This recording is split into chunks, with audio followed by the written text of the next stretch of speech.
Well, welcome in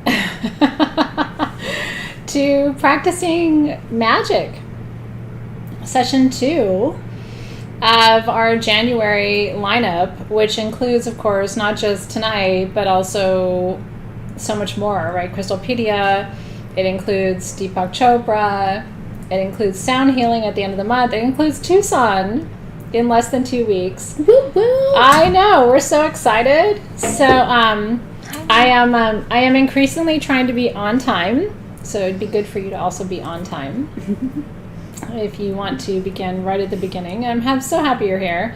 I do love that Karen and Alexis are always there to kind of like create the conversation, but I do want to, we have so little time together that I want to make sure I maximize every minute of it. I'm going to tell you, I have for tonight, in addition to your worksheets, 1, 2, 3, 4, 5, 6, Oh man. 7, 8, 9 And a half. and a half pages of notes. Some of you get really excited when I tell you that. And then some of you are like, well, shit. There's a lot tonight. So I get the next hour and a half with you, somewhat uninterrupted. So if you're new to classes,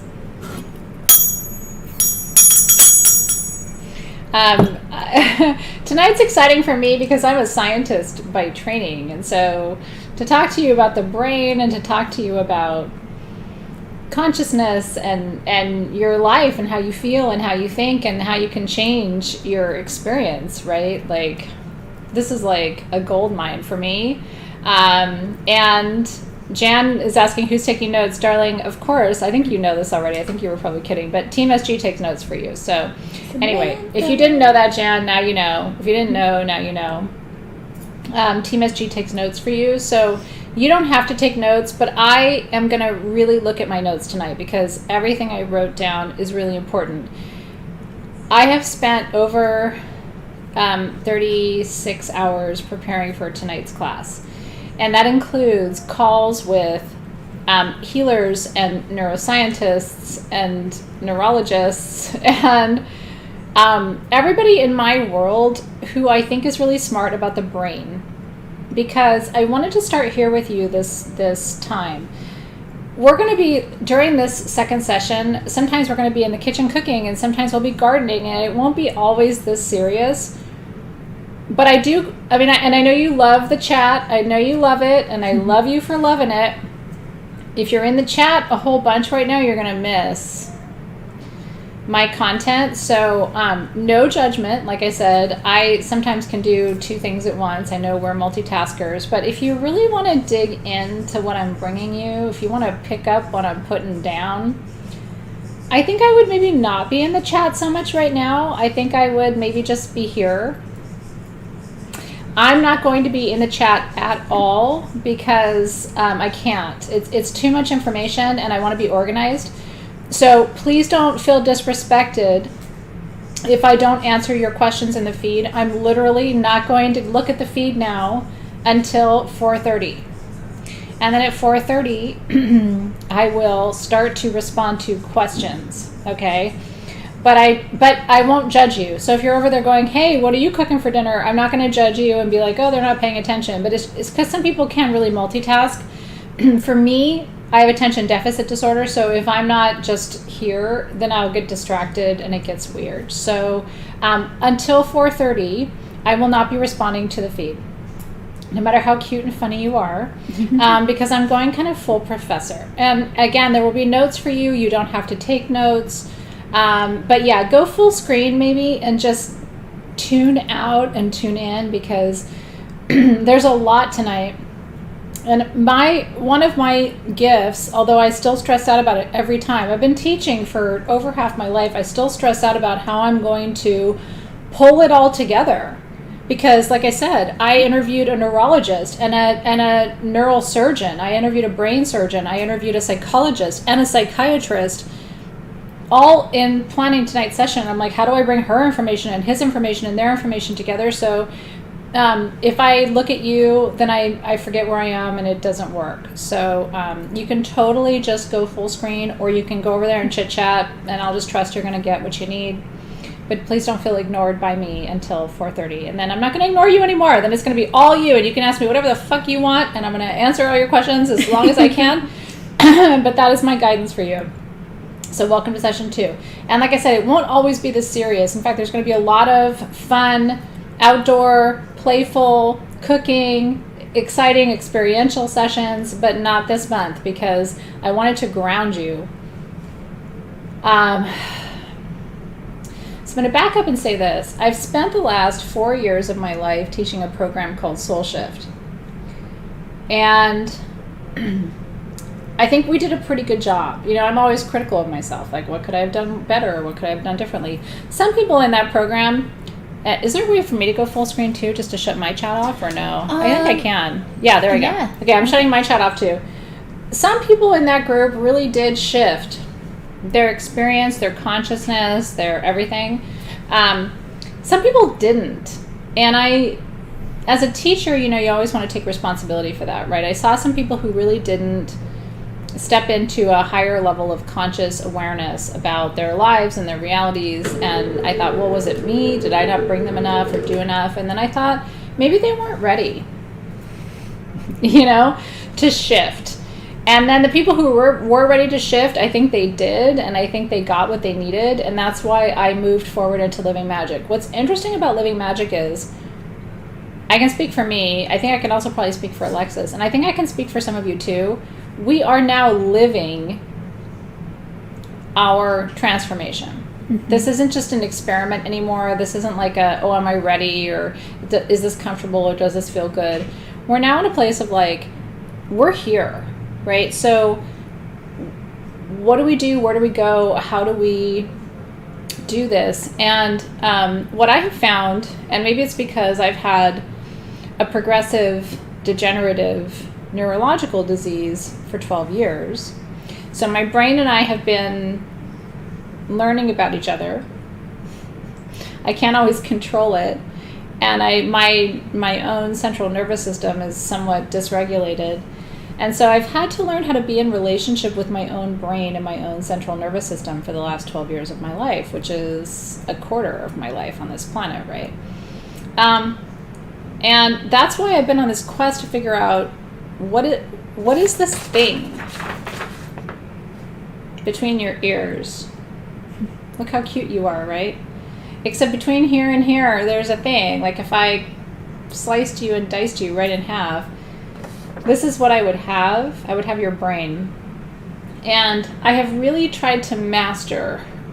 When I was a PhD student, which was 20 years ago, we had our option to take all our electives in psychology, and that's what I did. So I took all of my electives, which were 6 doctoral seminars in adult and child development, because I wanted to know, how do adults develop, how do children develop, and then, because as a professor, you want to know these things, right? People are coming into your classroom.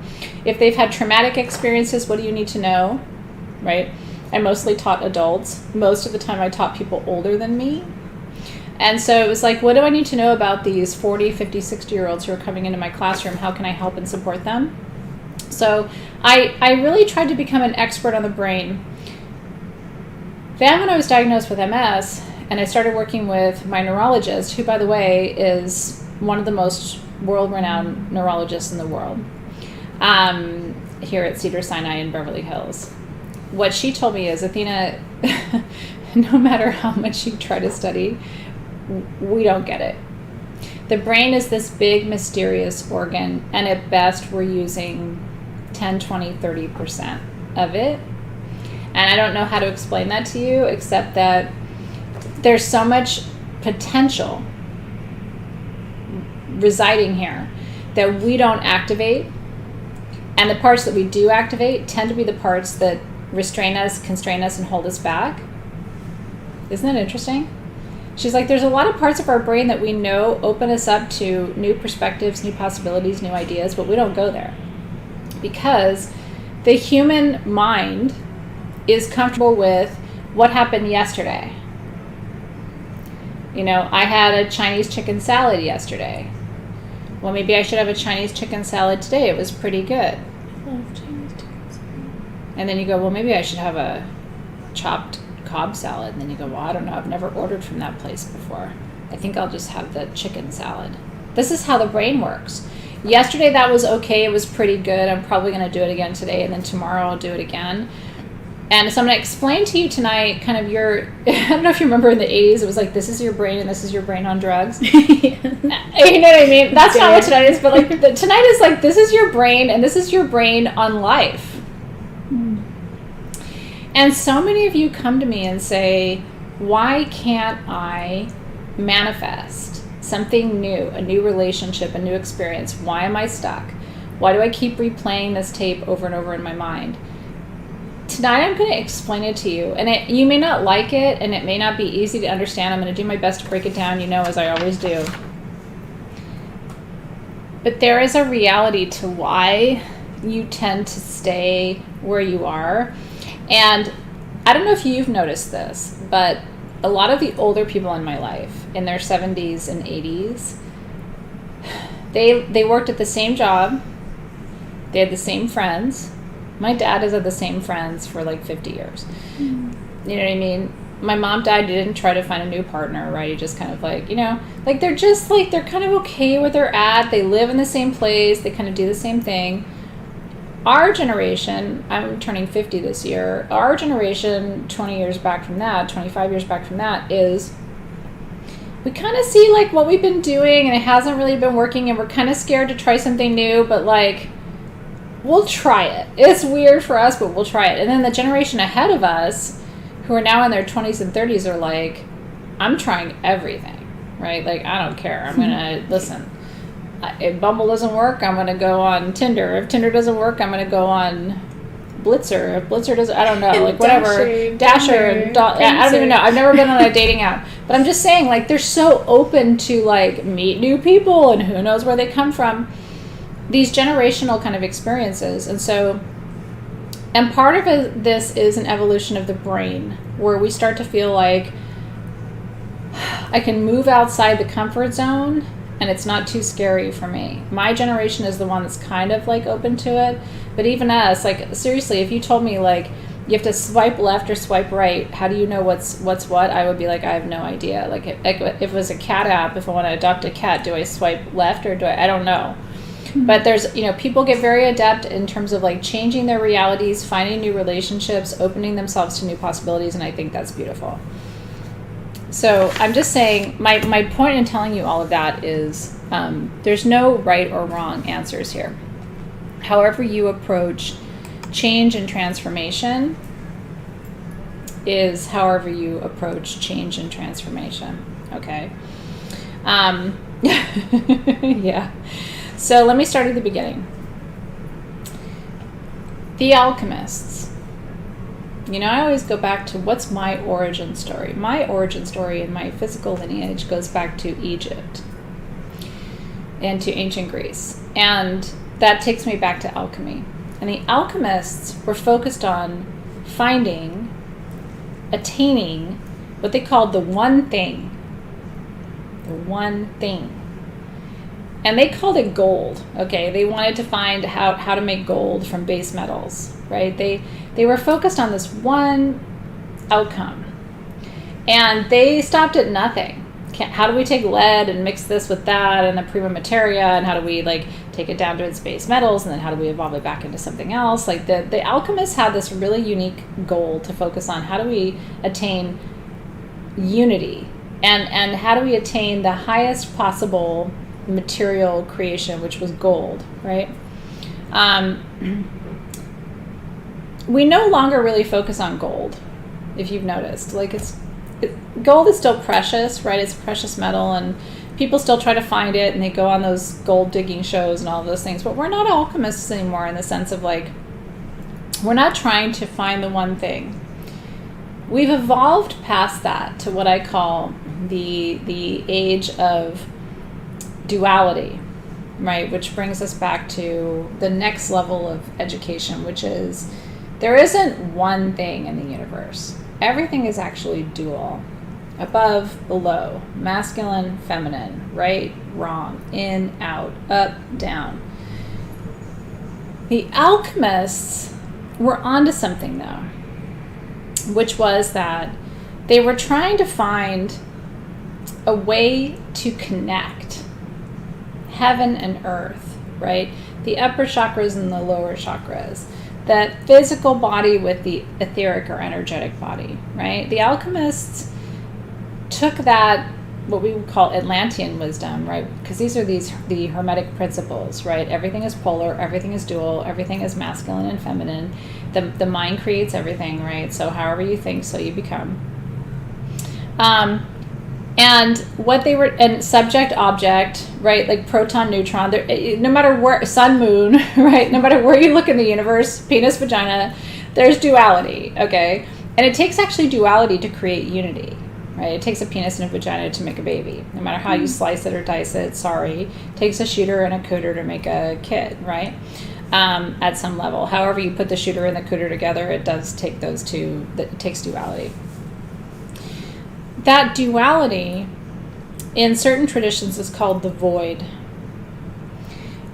or it's called conception, right? Or it's called pure awareness or pure consciousness. In the Hindu tradition, it's called samadhi, which in the Buddhist tradition, which is the awareness of that there's a space of emptiness, not this, not that. Not in, not out. In anthropology, it's called the liminal space, the space between. You're not here, you're not there. You haven't arrived at your destination, but you're not at home. So where are you, right? You're not in a relationship, but you're not out of a relationship. Where are you? You're in this kind of in between space. For me, this space is what I call divinity. This is the space that I call God, or source consciousness, or unity consciousness, Christ consciousness, where it isn't this or that. It's both, and it's and, right? And it's or. It can be one or the other, and it can be both at the same time. We don't have to give it a name or a title or an expression, right? I know. Rumi calls it pure awareness. There's a quote by Rumi that says, and I'm not going to quote it correctly, but it says, out beyond wrongdoing and right doing, there's a field, and I'll meet you there. The first time I saw that quote, it was the first time I felt seen by a poet, because it's like, out beyond what you think is good and what you think is bad, there's a field, and I'll meet you there. And it was like, okay, so in that field, I can't be male or female. I can't be right or wrong. I can't be in or out. I can't be rejected or loved. I can't be, like, there's no duality there. It's just a place where I can go and I'm there, and I can be fully seen and accepted and held, and I don't have to abide by anybody's rules or expectations. Out beyond right doing and wrong doing, there's a field, and I'll meet you there. And that's kind of what I'm talking about now. And I love that these mystics from all different traditions have tried to give this a name or an identity or a energy so that we would find ourselves there and find that that can also be a place of connection, right? In other traditions, this is called the Tao. This is called transcendentalism. Roger Wolger, who's a famous philosopher, calls this the coex, which is a combination of the personal and transpersonal unconscious. It's the psyche's awareness that we have what he calls condensed experiences. So there are general themes that we all experience: joy, elation, orgasm, connection, like rejection, denial, fear. Like, we all have these common experiences, and we give it different languages to describe it. These are also archetypal places, right? Like, we think about the archetypes, like the mother, and think about the faces of the mother. Like, we have Kali Ma, right? What does Kali do? Kali will bite your damn head off. I mean, she's got a necklace of skulls around her neck, right? She will literally just bite you in half. But she's destroying in order to recreate. What are the other mother goddesses? Our beloved Guadalupe, right? Our Virgin Mary, who is the mediator between us and what we call Christ, right? Or other mother figures, Lakshmi, right, who brings us abundance, is also a Mata, as they say in the Hindu tradition. Mata means mother, right? So there's lots of different mother figures and how the mother energy shows up in your own life. You came from a mother, whether you like it or not. You may not like her, she may not be around anymore, but somebody straight up put you in their uterus and pushed you out, and so somebody brought you here, and so you also have somebody who gestated you and brought you here, but you also might have surrogate mothers. Like, I have people in my life who've mothered me, you know what I mean, who didn't give birth to me, but have literally continued to mother me and like show me unconditional love and support and encouragement. And even now, with my own birth mother being gone, it's like I look to these people still as figures of that kind of creating a womb for me, right? And so one of the things we can ask ourselves, just to get you into the essence of the experience tonight, is how would Kali or Hecate, who's another mother goddess who stands between life and death, right? Or Oshun, who's a water goddess, a mother goddess, or I mean, there's just so many that you can point to, right? How would they offer you that space of nurturing and connection? And then, of course, the duality means we also have to look to the masculine. And I look to Shiva. I've told you this many times. I always see Shiva as kind of like a archetypal father, right? Sort of masculine force of creation. I also look, there's other figures in mythology too, like Zeus, who's technically my dad, you know, as Athena. Like, he didn't give birth to me. I sprung out of his head fully formed. If you don't know the mythology, I was like, poof, boom, you know, whoop, there it is, right? Mm-hmm. But there are lots of masculine forces of creation too. Odin, in the Norse tradition, right, who represent these kinds of the other face of the duality.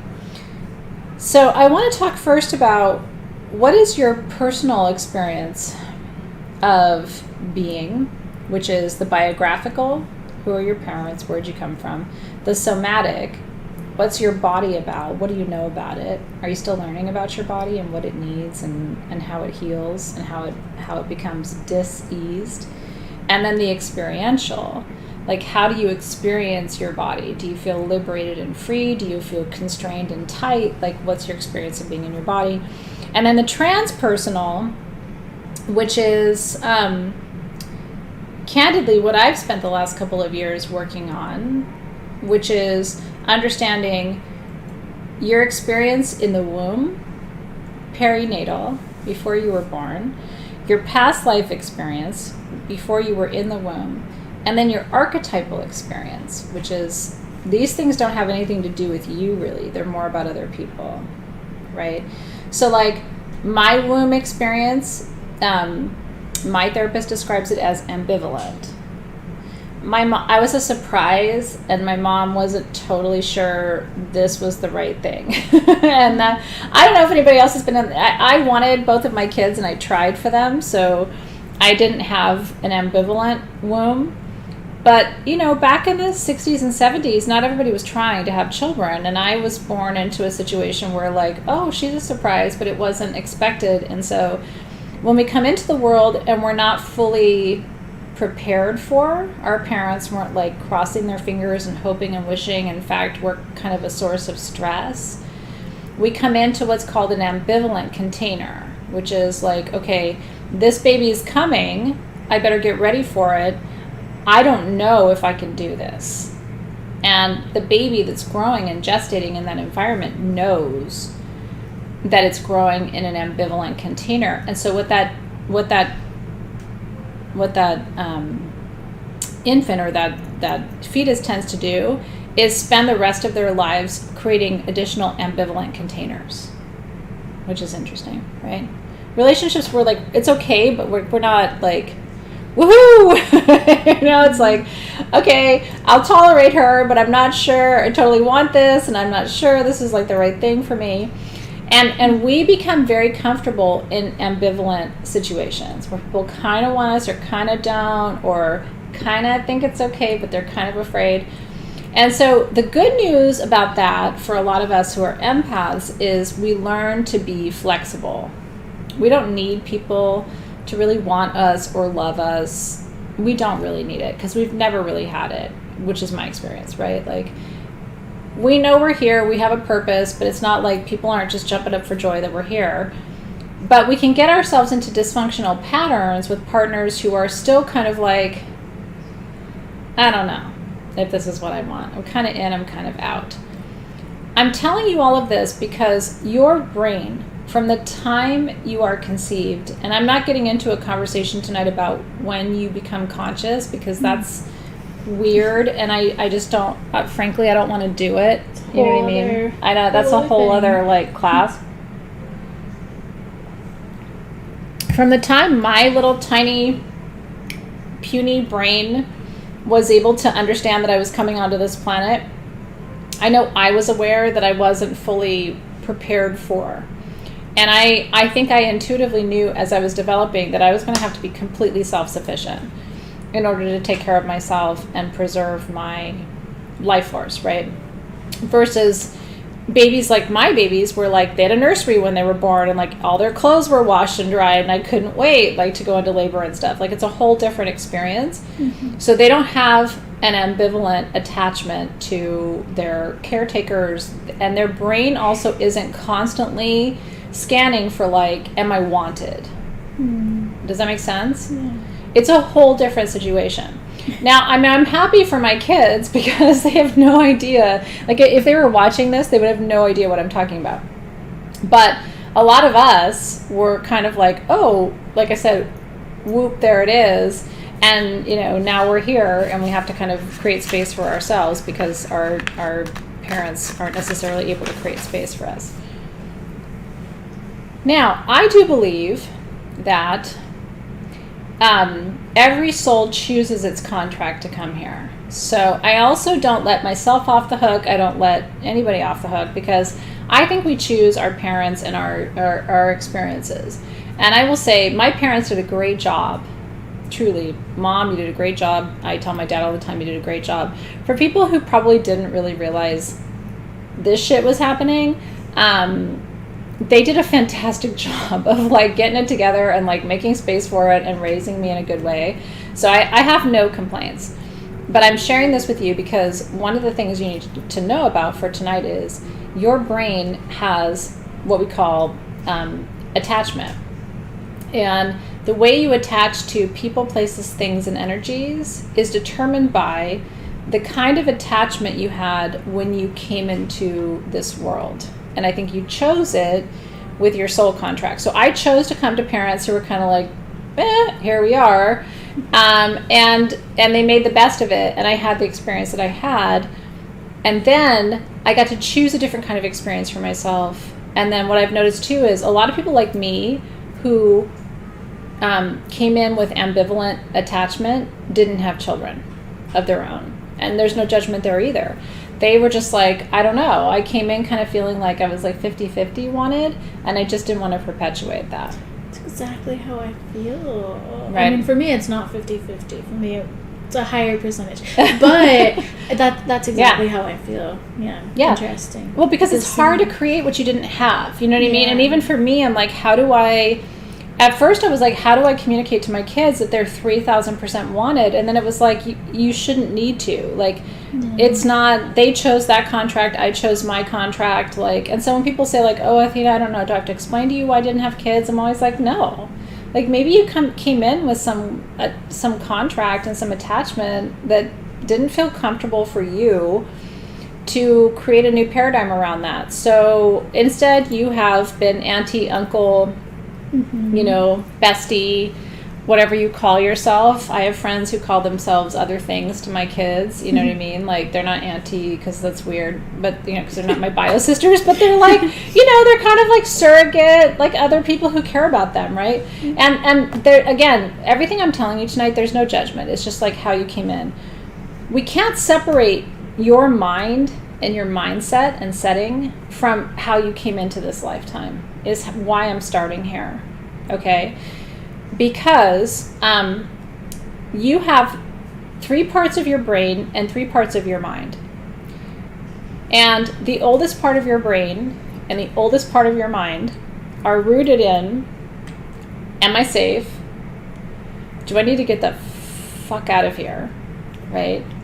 And who am I and why am I here? And so the old parts of your brain are connected to everything I'm telling you right now. So I do think it's valuable. Now, there's rabbit holes you could go down about attachment styles and like all of this. I don't have to teach you this tonight. You can go tonight. There's those memes with the cats where they're like this. Like, you can go tonight and search like attachment styles, parenting, like avoidant or dismissive or ambivalent or whatever. And you can like find all of you can go down all these psychological rabbit holes. But I'm just telling you, I can't separate how you got here from where you are today. And you don't have to sort this out and you don't have to figure this out. But it is important because it shapes how we take care of people. It shapes how we love people in relationships. It shapes how we raise our families, including our extended non-blood relational families, right? So this is very important for all of us to think about. So you are... I'm gonna explain this more to you tonight, and every graphic I'm gonna show you tonight is already in your classroom too. Are you showing other graphics? No, but I'm gonna kind of like overlay the consciousness over this. Perfect. I was like, that's the Alexis only got graphic. nervous. No, this is the only one. She's like, wait a minute, what?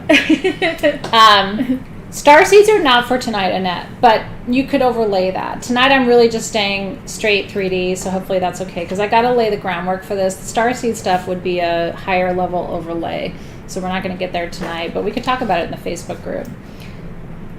This is your brain, okay? And your brain has 3 parts of it. This is the super old part of your brain that was around when there were dinosaurs. Okay, it's called the reptilian brain. And this part of your brain goes, am I safe? Or am I about to get eaten? That's literally all this part of the brain can do for you. This part of the brain is not solving algebraic equations. Nobody wants to do that anyway. This part of the brain, no, it's bad. I'm allergic to it. This part of the brain is not asking you how you feel today. This part of the brain is not talking to you about your intuition, okay?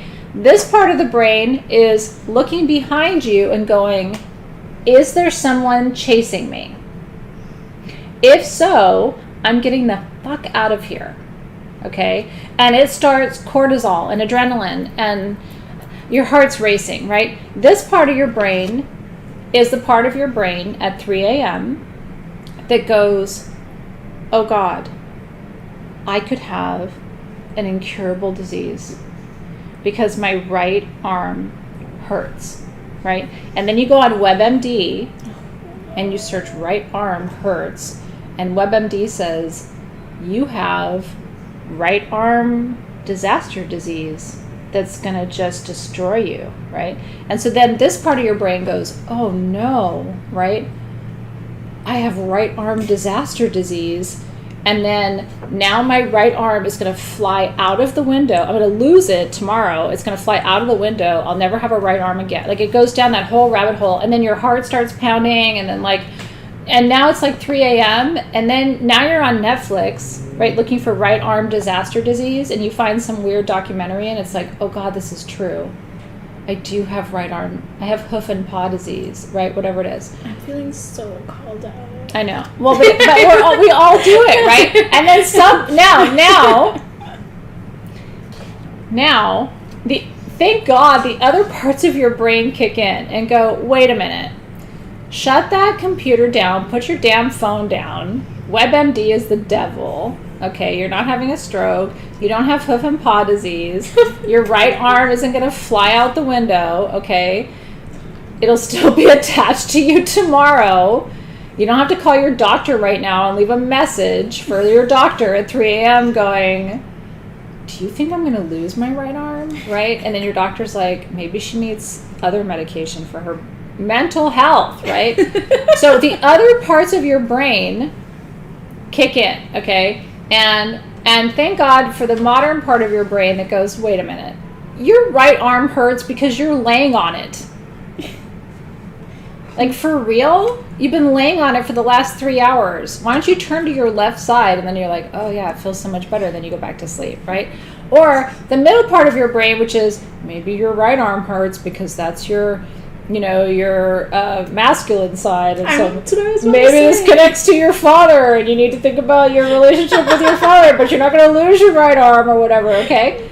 Literally what I was going to say. If you're laughing, it's because you know what I'm talking about, okay? You have 3 different parts of your brain. The old part of your brain, which is like, holy shit, a dinosaur's chasing me, my arm's going to fall off, and like, this is all going to end terribly tonight, okay? The middle part of your brain, which is like, I don't think that's true, but I probably should look at how I'm feeling, and I probably should think about, like, is my intuition telling me this is accurate? Is this really, like, I need to check this. And then the front part of the brain, which is like, don't just look at WebMD, right? Like, look at other sources of information. Other people have an arm that hurts. You're not going to it's not going to fall off of you tonight. You'll be fine tomorrow, and then you go back to sleep. Thank God for the 3 parts of our brain. So, but there's also 3 parts of your mind. And I want to make very clear tonight. So I'm talking about your worksheets. So you have these Practicing Magic worksheets for January 2023. And it talks about the anatomy of your brain. And it talks about the reptilian brain, which is all the way in the back. Are there dinosaurs chasing me? I need to run. Okay. To the middle part of your brain, which is the mammalian brain, which, by the way, the middle part of your brain and the reptilian part of your brain are not connected to the language centers. So they don't have language for it. They just know, am I scared, am I not? Does this make sense to my intuition or does it not? But they're not sitting there doing the deep thinking, maybe I should get off WebMD and go to ihurtmyarm.com or whatever. That's the frontal part of your brain. Okay, that's the prefrontal cortex. That's the newer, modern upgrade of your brain that says, let's put all this bullshit to rest. Now we're going to go on a website and figure out, let's go find a reel on Instagram about how dumb this is, and so you can go back to sleep, okay? Comedic relief. Yeah, okay. So your mammalian brain is where your olfactory system is, so your sense of smell. It's where your intuition is. Does this check with my gut? This doesn't make sense, right? I don't think I'm actually going to wake up in the morning and my right arm's going to be laying on the bed, right? But that doesn't have access to language either. Only the front part, the prefrontal cortex, the modern brain, has access to language, to put thoughts in your head. Maybe you should call your doctor in the morning. They don't open until 8:30. It's only 3:30 in the morning. You're going to lay here for 5 more hours until someone can answer your call.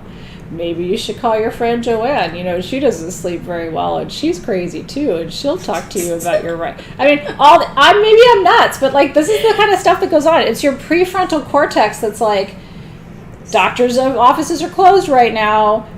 Your best option is WebMD. That's how the information moves from, am I in danger, to who's going to help me, and then how do I get myself out of this loop? Okay? Is that a good illustration of your brain? Does that make sense? It absolutely does, and I feel really called out. We all feel called out. The reptilian part of your brain is there to literally keep you alive. In caveman days, if someone was chasing you, you probably were in danger, and you needed to get out of there. And you did have to release adrenaline and run and get out of there before the thing or the reptile or the dinosaur or whatever got to you, okay? In those days. That's very rarely the case right now. What the reptilian brain does now for most of us is it stimulates anger. doesn't go to fear as much as it goes to anger. You lay there at night and you're like, yeah, you know what? Screw her. Screw them. That's shitty. That shouldn't have happened. Now I'm mad. I should have said this. I should have said that. I should have stood up for myself. You know, it's like that reptilian brain will be like, tomorrow I'm going to tell Joanne what's what. Today she told me I wasn't cute. Tomorrow I'm going to tell her she's not cute. See how that sits with Joanne or whatever. I don't get her. Okay, and then again, your limbic system kicks in and goes, listen, Joanne's having problems. Don't take it personally, right? Your intuition kicks in. Joanne's not trying to be an asshole, right? Like, let Joanne have a break. And then your prefrontal cortex kicks in and goes, that's not the conversation to have, right? The conversation to have is how that made me feel. And I wish that you had said that differently, right? So these are the more like balanced conversations that we have based on the little angry part of you. And how many of you feel the little angry part of you sometimes? It's shitty. That little reptilian brain, it's like, no, it is. It's like, you're on the freeway, and it's like, and you can feel it, and you can give it a name. Like, I don't know what you're going to name it, but it's just a little shitty part in you. But it's there, and it's not going anywhere. I mean, it's part of our underdeveloped modern anatomy, right? And then we have to go into our intuition of like, okay, higher self, right? What is the higher self? Doesn't want to tell Joanne she's ugly just because Joanne told me I'm ugly. And, you know, I don't need to go into social media tomorrow and come up with memes to tell Joanne what an asshole she is or whatever, right? And then the prefrontal cortex is like, don't post anything, right? This is not what we do. And so we get into our more modern behaviors. Okay. You are, and I want to explain this to you as clearly as I can. And thank you for bearing with me while I lay all this out, because then there'll be lots of time for questions. By the way, is Facebook not one of the most interesting experiments in reptilian versus mammalian versus modern brain? You can really see where people are working from. Their reptilian comes out. We'll call it Daniel the dinosaur. Okay. Their reptilian comes out, and then the next day they take it down and they go, I don't know what I was thinking, like that was just Daniel the dinosaur and I'm so sorry. Or like we'll get a private message, I'm so sorry about Daniel, you know, he comes out sometimes and it's super scary. Facebook is like this really interesting experiment in people's shitty reptilian situations. And then the other thing I've taught you, which my therapist taught me and my shaman also taught me, is that things like drugs and alcohol. So if you're prone to this, okay, one drink takes you to the mammalian brain. So you're in your frontal brain, you're kind of overthinking, and then you go to a bar and you're like, I'll have a drink. And then you're all of a sudden you're like, oh, I'm feeling, and like I'm dancing, and like I'm connecting. And you have a second drink, which goes, now I gotta fight you. Right? Because the second one, according to most people I know, triggers the reptile. So it's like it goes from like, oh yeah, I love you, and this is so interesting, to let's take this outside. Right? And it's amazing how drugs and alcohol can actually activate the different sides of the brain. And they can temper, they can exacerbate all of these things, right? And that's why a lot of my friends who lead like medicine ceremonies and ecstatic dances and stuff, they don't allow alcohol. And at first I didn't really understand it like a decade ago, but now I do. Because they say, you know, if we allow alcohol here, it'll go from like no drinks to one drink to now everybody's fighting. We just don't want any of it. So they work with like cacao, or will work sometimes with mushrooms, but not with things that, because those things don't activate the reptilian brain the way alcohol tends to do it. But the first drink stimulates your modern brain, the second drink stimulates the mammalian brain, the third drink, you're straight reptile, right? Okay, for most people. Technically, you are 50% what we call your subconscious brain, and 50% your conscious brain. So you have these 3 parts of your brain. You also have these 3 parts of your consciousness. So I want you to take a look at page 2 of your worksheet, okay? And for those of you who are clean, right, congratulations.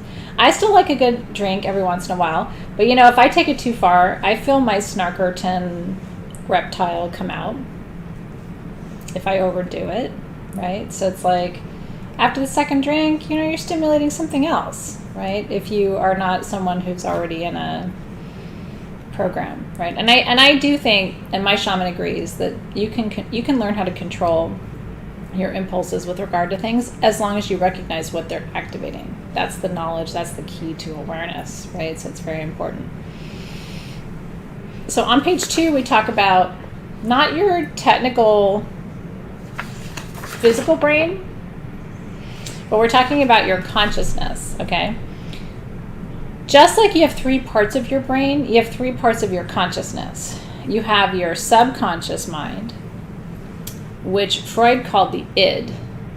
And I'm not going to get into like super deep psychology tonight because you didn't sign up for a PhD in psychology, but in a Q&A part, though, I can take you there because I do know all of this. I just don't want to go too deep and bore you. Your subconscious mind is your primitive mind, right? It's power without direction. So it receives impressions about how you feel. I'm sad. I'm overwhelmed. It's like a baby who's overstimulated. When I first had a baby, a lot of you who are parents will, I didn't do this with Zoe, but with Nick I did. I would put him in his little chair and I would go, and then I would go, ding, ding, ding, ding, ding. And then I would like ring a bell and then I'd pick up a bear and go, look at the bear. And then all of a sudden he would start crying. And I was like, aren't I playing with him? And he would look at me like, what's happening? Oh my God. And then he would start crying. And my mom was like, Athena, he's overstimulated. Like you're like ding, ding, ding, and a bing, bing, bing, and a boop, boop, boop, and a whoop, whoop, whoop. And I thought I was being like mom of the year. And my poor baby was like, and would scream and cry and then fall asleep. And she was like, Athena, it's overstimulating, right? Like he liked the bing, bing, bing and the boop, boop, boop, but not the whoop, whoop, whoop and the ding dong, right? Like those last 2 things were too much for him. He can only take so much, right? We're the same way. That primitive part of our brain, think about this for a second, okay? If I were to come into your life right now, tell you need to change your job, change your relationship, move away from where you live, change how you look, cut your hair, color your hair, whatever, change your name. What else? I don't know. At first you'd be like, well, maybe I could live somewhere else. And then you'd be like, well, maybe I could change my job. And they're like, wait a minute, change my name, change my hair. What are you doing? And you would start to cry. Like, I cannot do all of this at once, right? That's how babies feel. Like the whoop, whoop, whoop and the boop, boop, boop is like kind of exciting. And then you're like, and now here's a bear, and now here's a lion, and now what about this? And would you like to go here? And it's like, and then they start screaming and crying. Karen's like, I'm out, right? The ding dong is where you get off that train and go, listen, lady, put your fucking ding dong away. I'm all done today, right? And then you fall asleep. And then I'd tell you to F off. It's true. Life is the same way. We can manage it when life goes, you got to change your relationship, you've got to change your job, you've got to change where you live, you've got to change how you think about yourself, you have to change how you look, you have to change, like we can do a couple of these things. Change how you eat. Oh, stop smoking. Oh, now you're going to start exercising 10 times a week.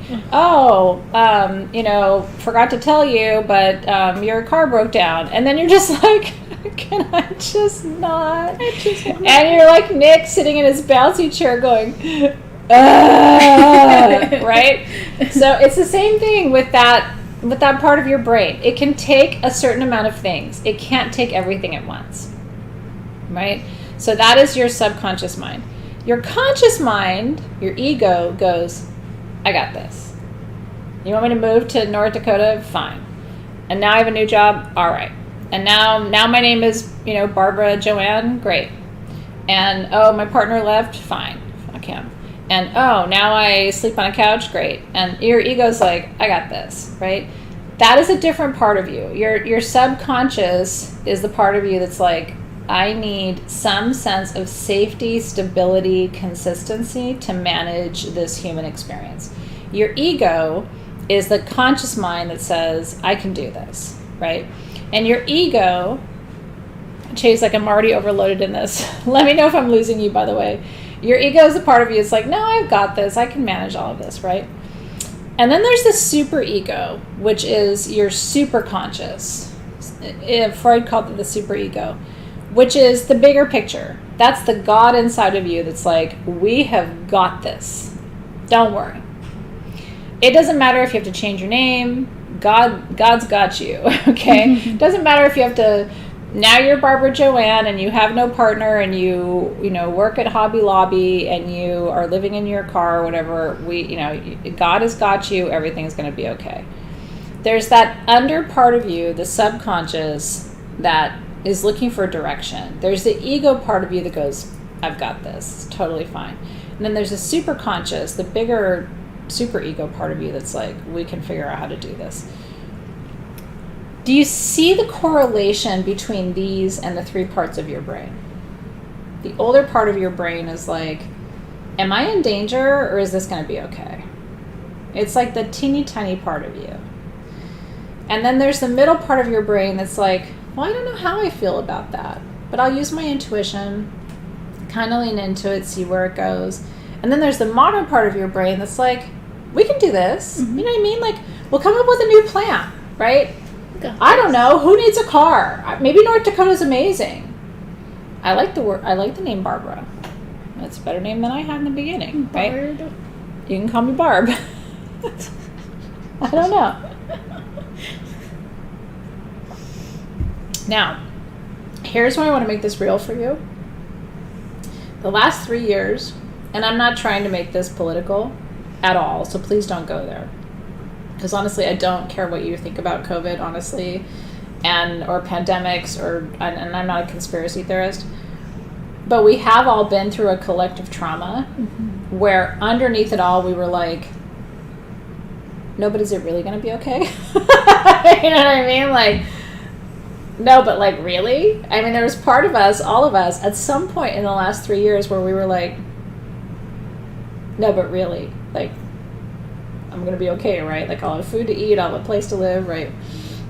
So the last 3 years, for all of us on some level, have triggered this, like, this primitive, reptilian, subconscious, traumatized, right? Part of us. And part of why I think tonight is so important and why I wanted to start here with this concept of set and setting, which I'm about to get to, but you know me, I'm the professor and I have to wind up to it. Because set and setting is such a modern concept, and it was developed by Timothy Leary and other people before all of these pandemic times, right? What we have to learn how to do, in my opinion, is called reparenting, okay? We have to learn how to parent the three parts of our consciousness. And we have to learn how to manage the three parts of our brain and be aware when certain things are being triggered so that we can respond and adapt and overcome and manage and keep some kind of even keel, okay? What I'm going to tell you too is some of you, and I'll include myself there too because I've had a lot of loss over the last 2 years, a lot of us too are stuck. How many of you would say in some part of your life you're stuck? I'm 3,000% putting my hand up. I'm stuck. So, even with everything I know, like one of my friends was like, but how are you stuck? Like, if you're stuck, we're all screwed. Like, you're the sage goddess. Like, what? You don't get stuck, right? Like, it scared her for me to tell her that. And I was like, no, I do get stuck. I get stuck in the wheel of like, my mom's never coming back, or like, you know what I mean? Like, now I'm like a half an orphan, or like, you know what I mean? Like, I get stuck and I don't know how to get myself out of there. tonight I'm going to teach you, to the best of my ability, how to get unstuck. And that's what the rest of the next 35 minutes is about, right? Because I want to give you some really practical, you know me, I'm a practical person. I want to give you some practical living tools to use when you are stuck that are actually based in your neuroanatomy. The same brain that's in my head is in your head. I don't have anything special up here that you don't have, okay? We got the same equipment. But then the consciousness aspect too, okay? Because I'm going to tell you right now, and this may sound like the most ridiculous thing for me to tell you, but it is the absolute truth. I could send you every fucking crystal in this room. It's not going to unstick you until you overcome some of the mental and cognitive obstacles that you're facing. Crystals are great allies. I love them. I work with them. I think they're beautiful. Sound is a great healing modality. I love it. I work with it. Aromatherapy can shift the mood in a room really quickly. It sure can. Unless and until you change your mindset. It's all kind of like, it's like icing on a cake, but the cake isn't baked. So you're like, oh, the icing is really great, it's so sweet and it tastes really good, but the cake is raw. Those things are great once you have your cake baked. And that's why I teach classes. If I thought it all came down to, let me sell you a crystal and the crystal is going to do everything and you can just sit back, relax, and enjoy, I wouldn't teach classes. The only reason I teach classes is that's not true. The tools are the icing on a cake that has to be baked. Otherwise, you're putting icing on a raw fucking cake. And again, you can sit there and eat the icing. Zoe does. When she orders a muffin, she eats the top and leaves the bottom, right? If she orders like a cupcake, she eats the icing out the top and leaves. She doesn't even know if it's baked. But if you're like a cake person, I'm being completely honest with you. You can go to therapy for the rest of your life and talk about how terrible your partner is or how shitty your cat is and why your cat won't love you back. But until you address the fact that you have emptiness, it doesn't matter what your partner's doing or how shitty your cat is or the fact that your neighbor's an asshole or whatever. Until you clean up your own mess, it doesn't matter. You're going to keep attracting the same shitty partner. You're going to keep attracting the same shitty cat. Your neighbor's still going to be a jerk, right? Like, it's all about you cleaning up your mess. All of a sudden, you clean up your mess, and then the cat gets better, and your neighbor is less of an asshole, and you find a better partner. Have you noticed that? Like, this is really, this is really how I believe it is, right? Yeah, these are important lessons and important tools. Okay, so let me go back to my notes.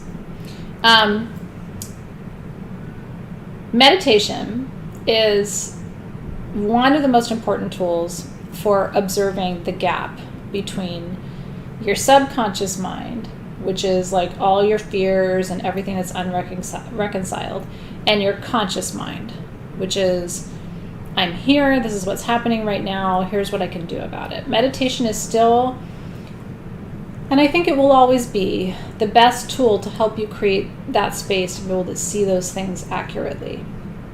Now, guided meditation is helpful, right? Teachers can give you good questions. I'm going to give you some tips and techniques tonight to get into that, what we call the middle path, or the via media, or that middle space, or the liminal path, or whatever you want to call it.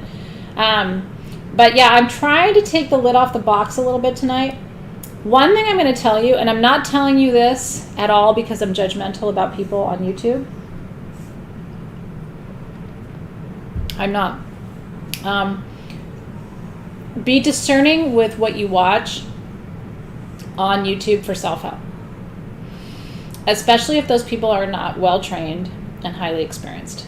Because they will use terms and give you paradigms and things like that that can actually make things more complicated and get you into your head and get you spinning more than healing.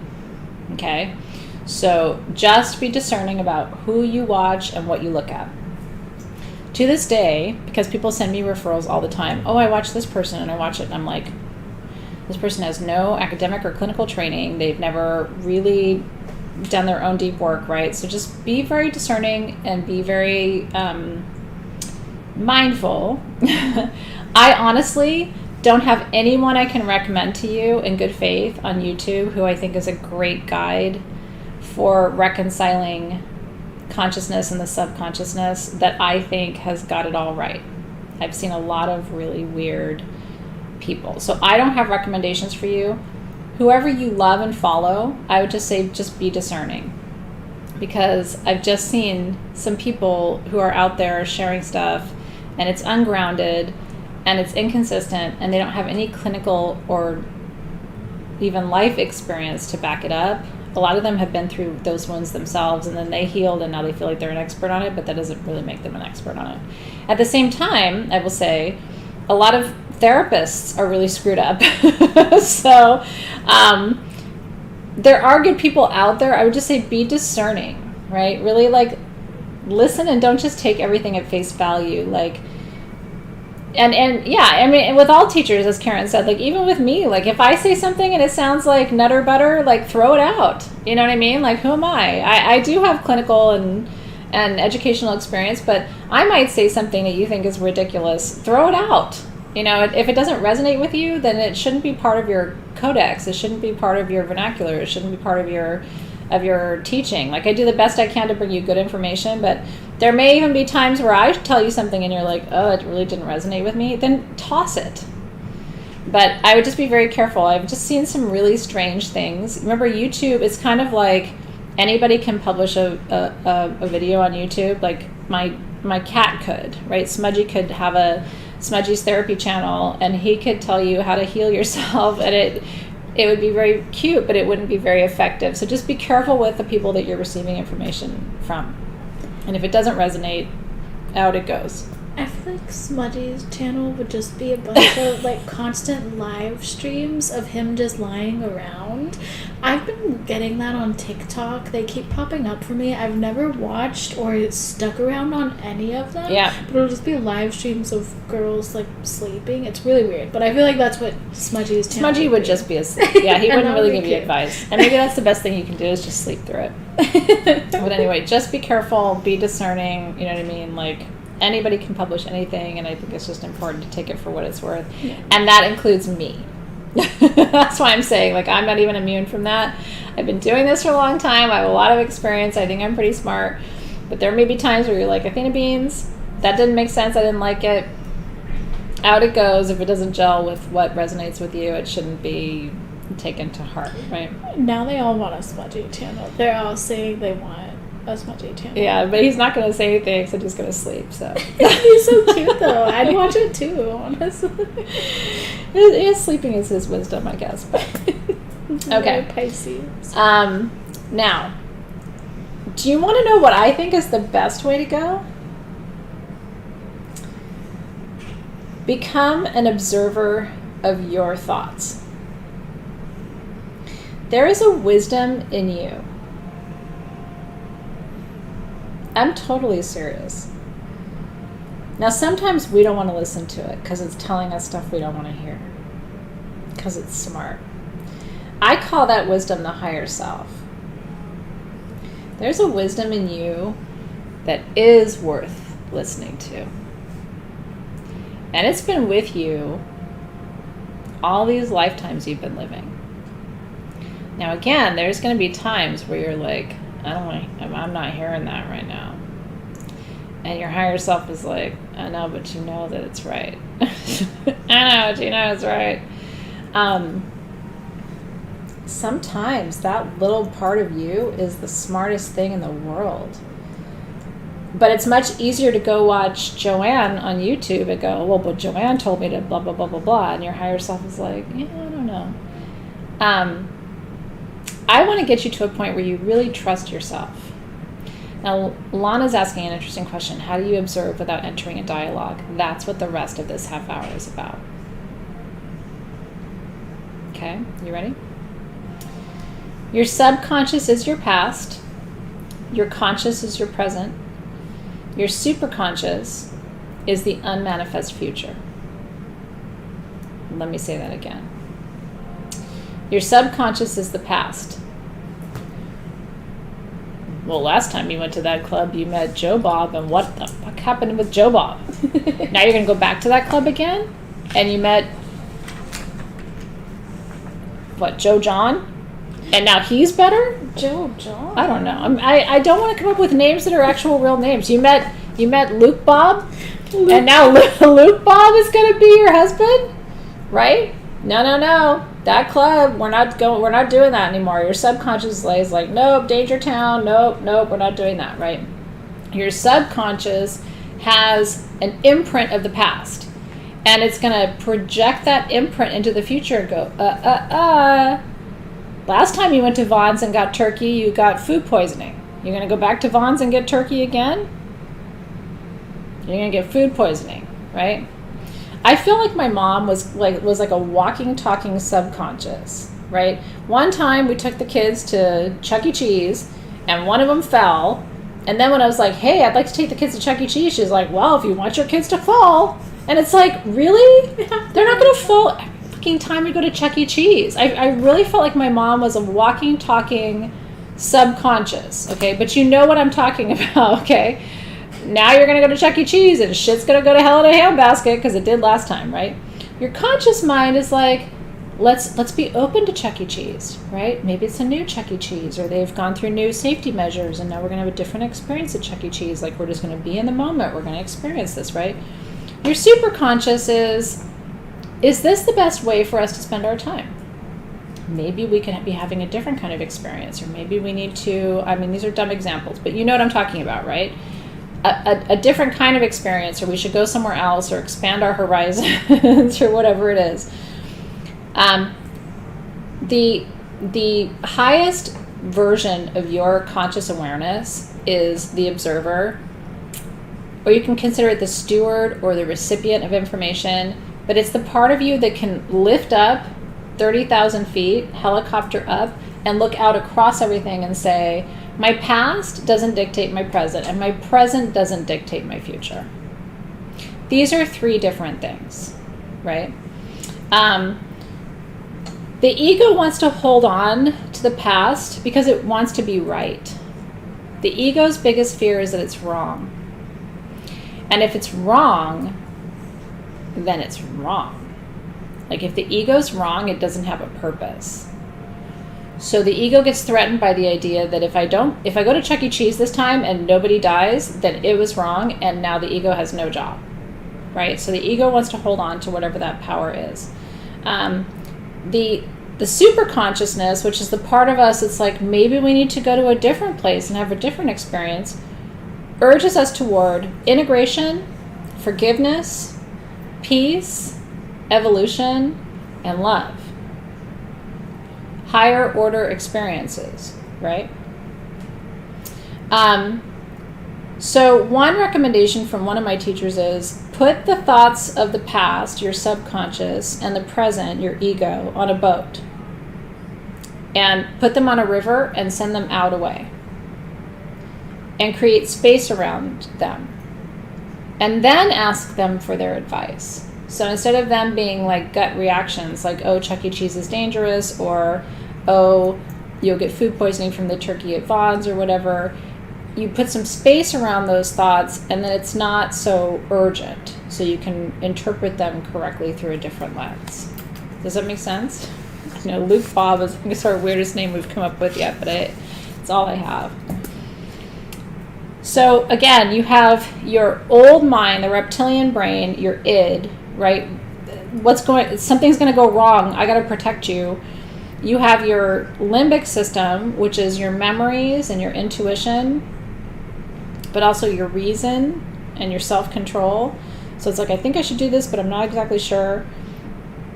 And then you have your modern brain, which is like, none of this makes sense. I'm going to do research. I'm going to sort this out. I'm going to lean into my higher self. I'm going to go into a higher state of awareness. You guys back there just chitter chatter. I'm going to find the right way through this. And at the end of the day, one of the reasons why we are all so tired all the time is that we are negotiating 3 different realities in every single moment. Whether you look at Jung, who does this through archetypes, right? Or you look at Freud, or you look at just the straight up neural anatomy of your brain, we are constantly negotiating past, present, future, fear, reality, and possibility in every moment. So we have to decide who we're going to give agency to, because your personality ultimately is composed of these three different elements and the balance that you strike or that you create between the three of them. Okay. I have way more to get through in the next 20 minutes. I still have like 5 pages of notes, so I'm going to keep rocking and rolling and stay with me, and there'll be plenty of time for questions. Rocking and rolling. Rocking and rolling. Rocking and rolling. Roger that. Here are some quotes about your mind that came to mind for me when I was developing this session. First of all, from Hermetic wisdom, the all is mind, right? Everything begins in your mind. Your thoughts create your reality. Control your mind or it controls you. That's Buddhist. I teach my kids that all the time because my kids are overthinkers. And they're constantly like, well, if I miss school today, then I'm going to miss my Spanish test. If I miss my Spanish test, then I'm not going to get a good grade. And if I don't get a good grade, I'm never going to go to college. And if I never go to college, I'm not going to have a job. And I'm going to live on the street. And I'm going to live in my car. Nobody's ever going to marry me. I'm never going to have a family. And I'm going to die by myself. And then I'm like, just from missing Spanish class today? Like, all of that's going to, I mean, I'm with you. But I'm not sure that A plus B plus C plus D equals E. You know what I mean? I was with you from missing Spanish class to this, but now you're living by a river by yourself and you have no family because you missed Spanish class today, right? So I'm always like, control your mind or your mind controls you, right? You missing Spanish class today does not mean you're going to live by yourself in your 80s. So there's that part too. There's also the saying like mind over matter. Right? It's mind over matter. You're going to, overcome it by thinking about it in a different way. Make up your mind. That's another saying that we have too, right? As you think, so you become, which kind of goes to this idea that we do create our reality, right, through our thoughts. But here's a question for you. What is that? Okay, so there's the you that's thinking those thoughts, and then there's the you that's going, that's nuts. Have you ever had that experience? Yes. Like you're going like, gosh, if I go to 7-Eleven, if I'm 10 minutes late, then I'm going to miss this meeting. If I miss this meeting, and blah, blah, blah. And there's part of you that's going like, that's nuts. Who is it in you that's thinking the thoughts, and who is it in you that's telling you that's nuts? Those are two different yous, right? This is where it gets really trippy. There's the human part of you that's like, oh, if I miss that meeting, like I'm going to lose my job. And then there's the higher self part of you that's like, that's nuts. Like, no, you're not. Put that in perspective, right? And I want you to start to notice, this is the first part of tonight's teaching. There's the you that's down here, embroiled in the bullshit that you know is bullshit. You don't go to 7-Eleven and lose your job, right? Nobody here at Sage Goddess is going to go to 7-Eleven tomorrow and lose their job. Nobody. Even if they're there for half an hour. They can come back and go, I blacked out and I was getting a Slurpee and like, we'll move on, right? Nobody's going to do that, but you know what I mean. Then there's a part of you that's going, that doesn't make sense. That's the higher order, higher self, higher mind part of you. It's a trip for a lot of people to recognize there are two yous. I think in order to be at peace in this world and to make your way through this world, you have to differentiate. The you that's, coming out of the mental hospital back on your bullshit. You know what I mean? There's memes that say that. And there's you that's like, you're back on your bullshit.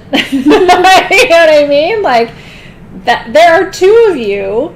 Now, sometimes they're at odds, but I will tell you, the more you learn how to differentiate between the part of you that thinks you're going to get fired for going to 7-Eleven and the part of you that's like, that's the dumbest thing I ever heard, the more you're able to differentiate between those two and trust that those are different voices, the easier life becomes.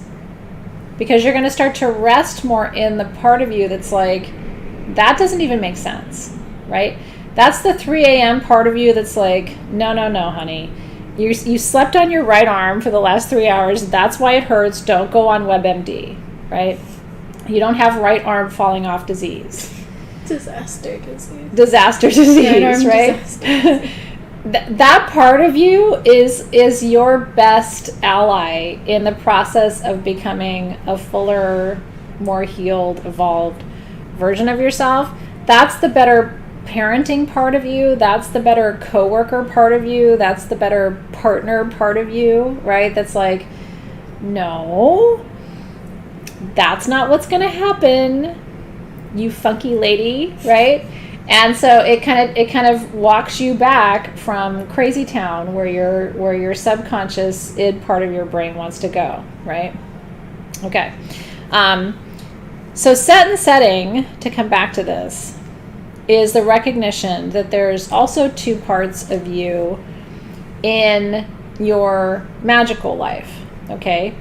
There's the setting, and again, there are three kind of big figures when you look up set and setting as a concept: Timothy Leary, Ralph Metzner, Terence McKenna. This concept of set and setting that I'm talking to you about tonight, which we will come back to, by the way, toward the end of the month, originated out of psychedelic work, and in particular LSD, and then into mushrooms and psilocybin, and ultimately into ayahuasca. Because what they found was, sorry, there's got a hair in my eye. What Terence McKenna and Timothy Leary and these other sort of, hold on, I can't see you.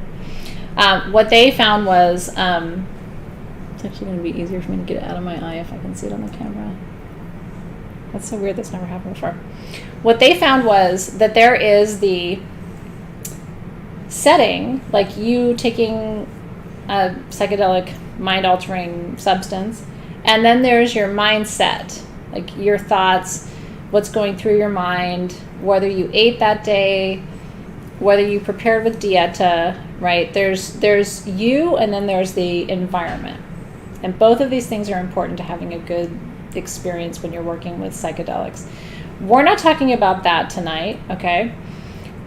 In the terms of set and setting for our purposes, what I'm talking about is where in your brain are you? And then how are you bringing a higher level of awareness to the work that you're doing? In your relationship, at your job, with your kids, right? With the important things that you do, right? And all of this will be in your notes. So, and again, Timothy Leary, Leary, Ralph Metzner, Metzner, and then Terence McKenna, Mckenna.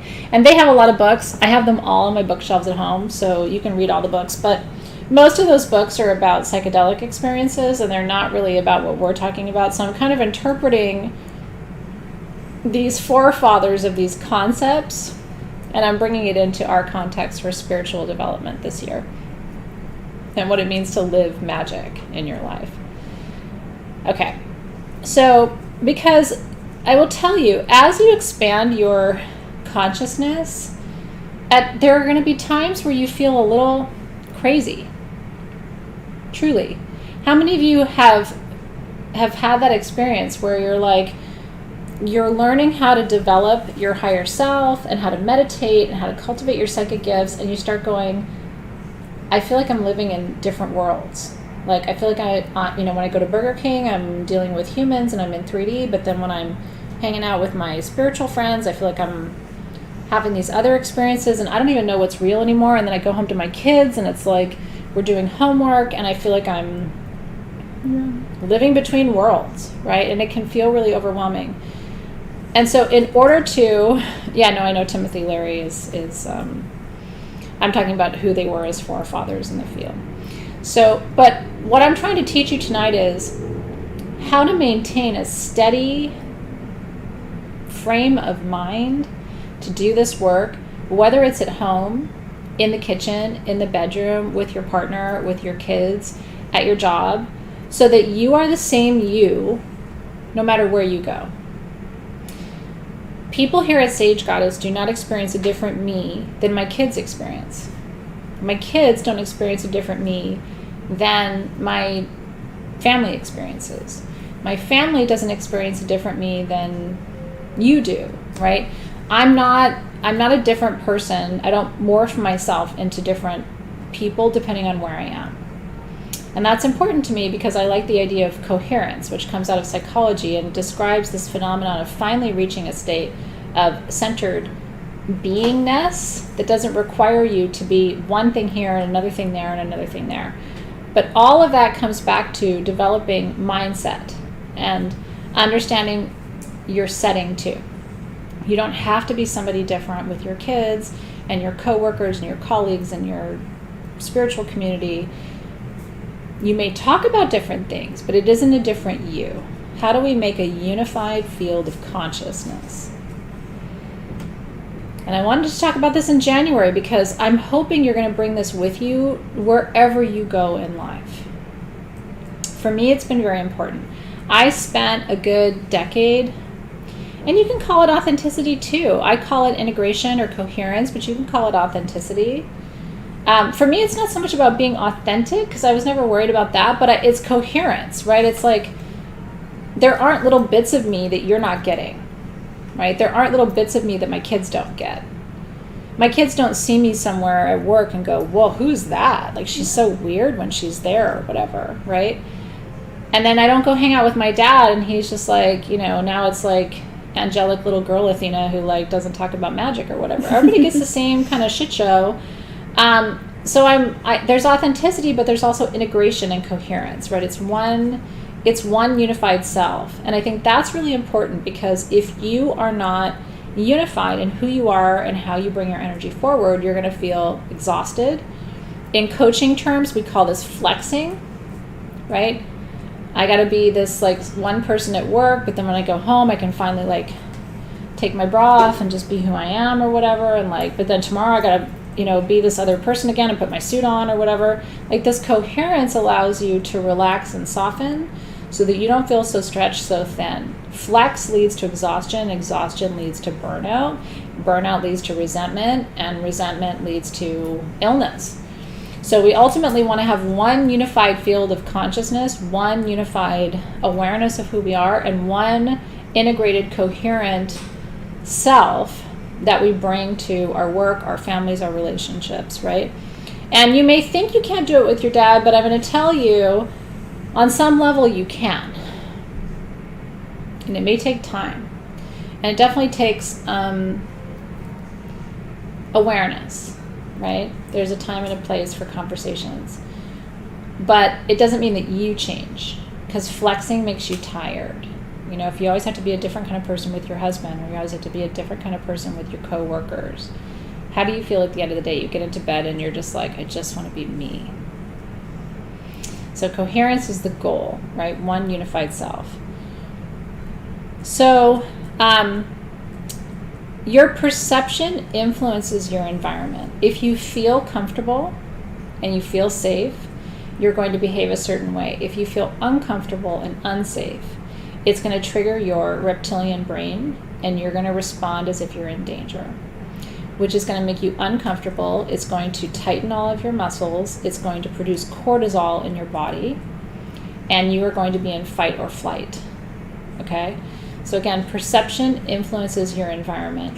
One of the things I want to convince you of, if I can, this year is to adapt or to develop the skill of being comfortable with who you are and where you are at all times. Because home is where you are. You are always home with you. I'm home here at the office with Alexis. I'm home at home with my kids. I'm home driving home on the freeway, right? I'm home at Ralph's getting my produce, right? Home, you bring home with you. Home isn't some place that you finally get to and you get to, like I said, take your bra off and everything is comfortable, right? If you always feel fear in a certain environment, I want you to consider that it may not be the environment, it might be you. And this is not a blame game. You can choose how you bring your energy forward. You can adapt to your surroundings, but it's ultimately going to be an internal process, not an external process. Nobody's going to hold up a sign and go, you are home, right? Right. And I've also noticed too, like as soon as I start going, I'm okay, like this has to be okay because this is who I am, I came built this way, everybody responds to me differently. Right? Like if I'm comfortable, then you're comfortable. There's a meme that goes around on social media all the time. Be so yourself that everybody around you feels comfortable being so themselves too. So then you become a beacon. Well, she's herself, that must be okay. I'm going to be myself too. And then that person gives you like a little zing of like, I'm going to do it. I'm going to try it. I've been hiding, but like look at her, she's not hiding. So I'm going to go out there and just be my thing, do my thing, right? That's very important. Here's the other big mic drop tonight. Everything that happens to you in your life is neutral until you decide it's not. This is huge for me. And I'll tell you, just being honest with you, I still struggle with this sometimes because you'll be like, well, some horrible thing happened. That's not neutral. It's horrible and shitty. Let me say it again. Everything that happens to you in your life is neutral until you decide it's not. And when you decide it's not, your whole body, mind, and spirit aligns with that because you're trying to create coherence, and your central nervous system decides it has to respond. And your reptilian brain goes, well, now I've got to protect her. And your cortisol levels go up, and your heart rate goes up, and your blood pressure goes up, and your digestion slows down. So you start gaining weight, and your muscles weaken. And I mean, the whole chain reaction from you going, that wasn't okay. Versus something happens, this is very Buddhist of me, but something happens and I go, I'm going to decide tomorrow what that means. I don't have to decide today what that means. This thing happened. It's interesting. It's interesting is my mantra. That's interesting. Just mean literally like, oh, I have interest. Mm-hmm. Like, oh, it doesn't mean it's good or bad. It's just like, well, look at that. Well, will you look at that? Is that good or bad? You're going to decide. And then your body's going to go along with whatever show you've created. If you decide it's good, your whole body's going to relax and soften and receive and allow and create space for. If you decide it's bad, your whole body is going to go into fight or flight or flee or fawn, right? And it's going to go, oh shit, we got to get out of here. This is really, really bad. Danger, danger, danger, danger, danger in your central nervous system, and all your things. And this is where the origin of disease begins, right? So mind-based healing begins with the question, who are you? And how do you want to experience your reality? What if it's all okay?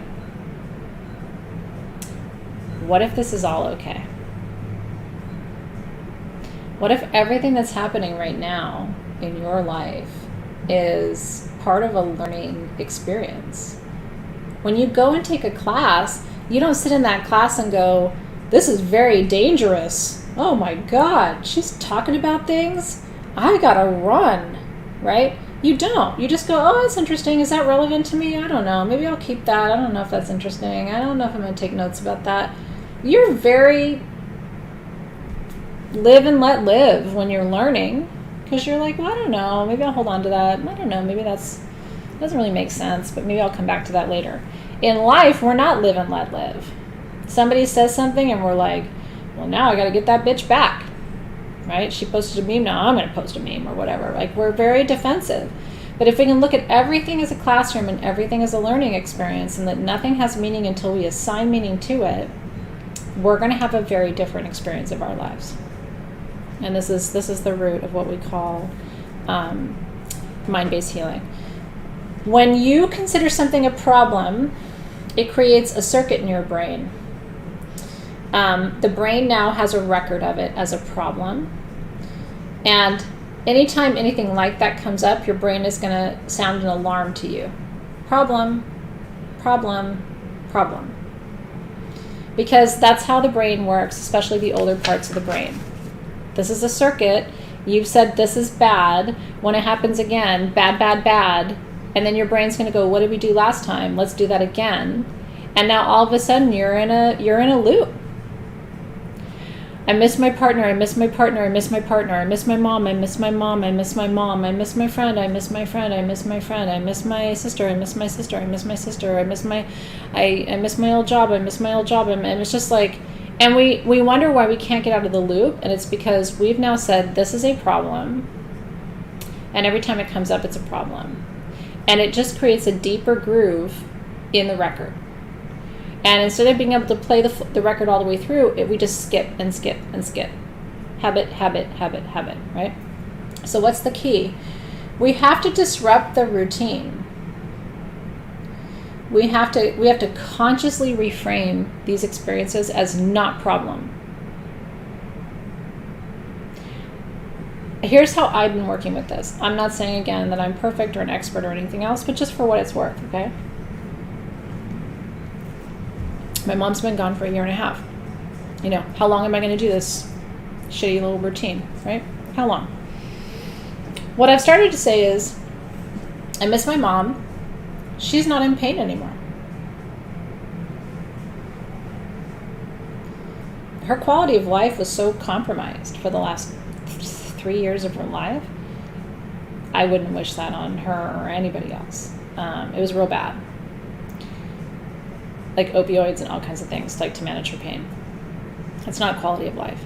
So now when I say I miss my mom, I miss my mom, I miss my mom, I go, I am relieved that my mom is not suffering.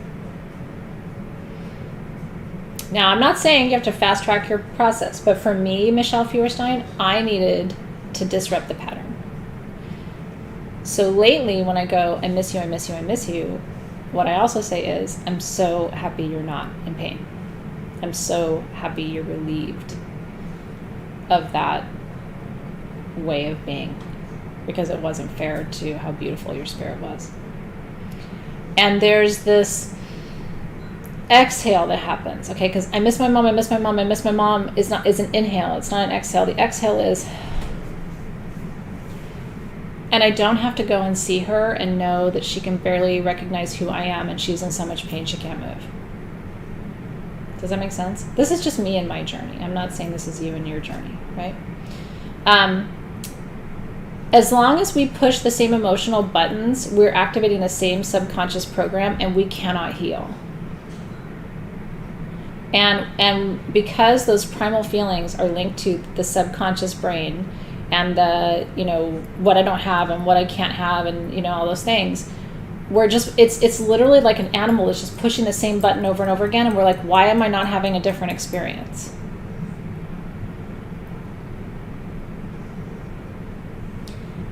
And you can play with this, okay?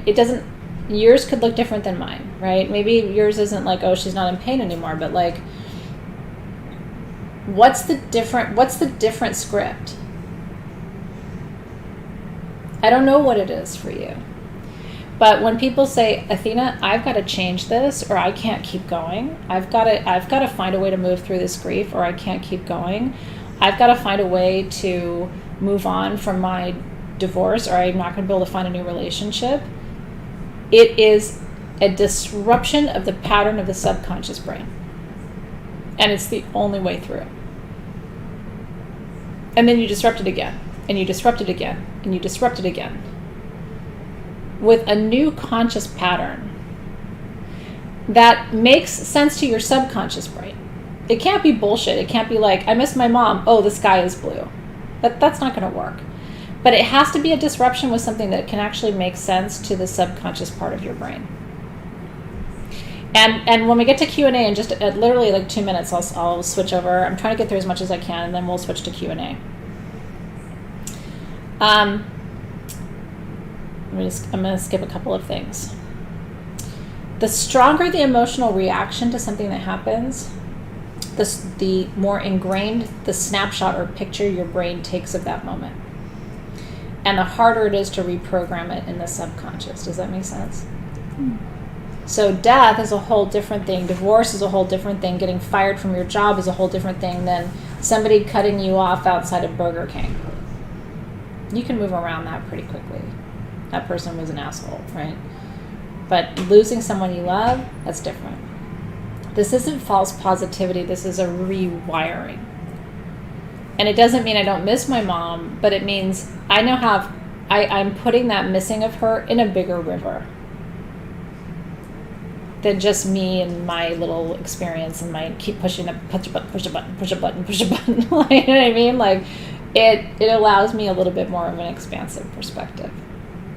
That actually is quite accurate if I allow myself to see it that way, right? Your mood, this is the other thing I wanted to tell you. Your mood lasts for days and weeks. Your temperament lasts for months, and your personality lasts for years. Your personality is defined by your mood and your temperament over time. So people could say, well, you're just kind of a sad person. If you get stuck in the sad groove for weeks and then months and then years, it's going to become your temperament, and then it's going to become your personality, right? Bitter people have just been stuck in the bitter groove, and they were there for a couple weeks, and then they were there for a couple of months, and they were there for a couple of years, and now it's becomes a core part of who they are. That's why I think it's important to shift within months versus years, to shift that perspective and that script. Okay. Every time you recall a traumatic event, you reactivate the reptilian brain. And it thinks it has to protect you again. And you start this whole thing over and over and over again. Okay? Events are very important, and we need to honor them, but we also have to at some point decide that we're going to move forward, and we're going to look at those events in a different context. And we're not going to push the same button over and over and over again. And it doesn't mean we stop missing the person. It doesn't mean that we stop loving the person. It doesn't mean that we forgive Luke Bob for cutting us off at Burger King, right? It doesn't mean any of those things. The event happened. But in order for you to move forward, you have to consciously create a new script. You have to consciously create a new button and start pushing a different button so you don't get locked.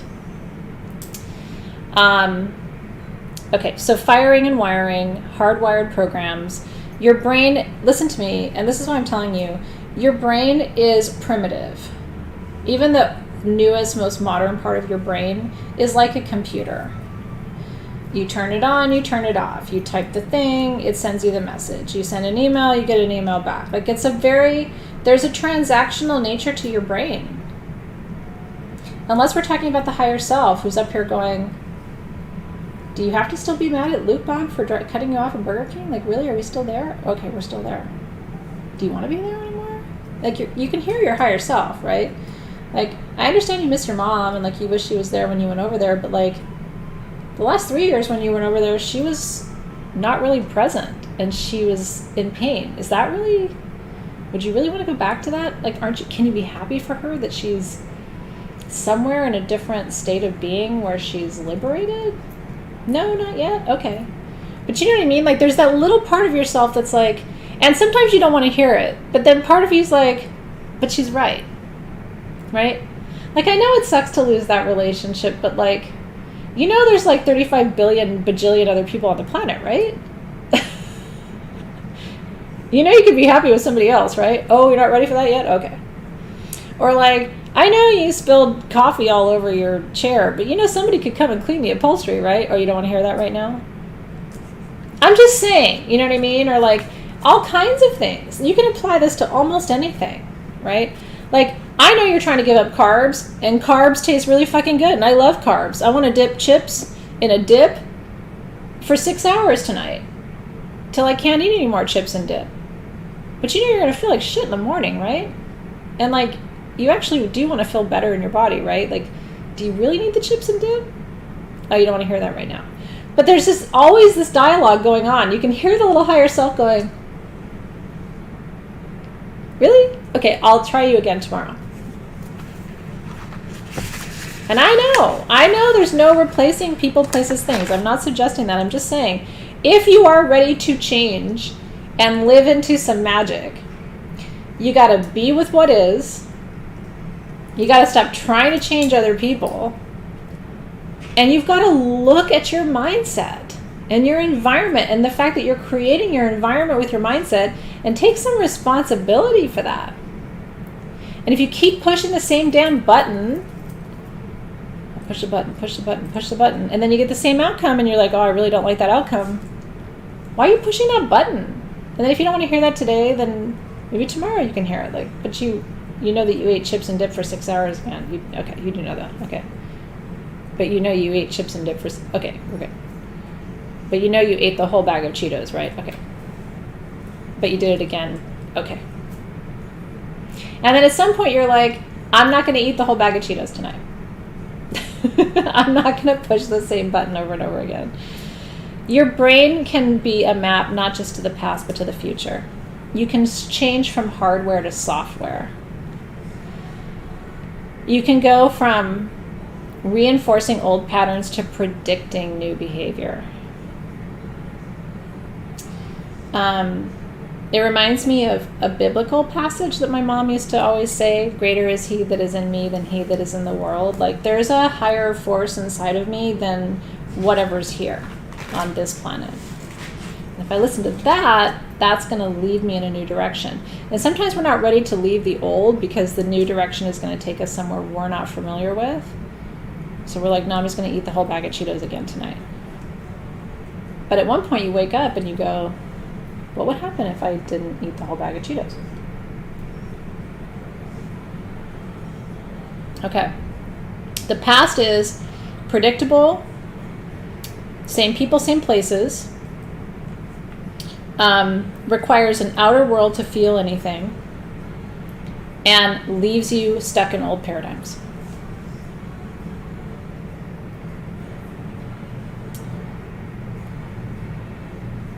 The past is not a place for you to live your life, except most of your brain lives there. And all it is storing those traumas and waiting for you to push the button. Hey, push the button. Hey, push the button. Hey, why don't you push the button? So it's time to stop being defined by your thoughts. Number one, where is your attention? Because where your attention is, your energy flows. Number two, try settling your body into the present moment. Number three, try not figuring things out today. Try having an open mind that maybe tomorrow your thoughts will be different.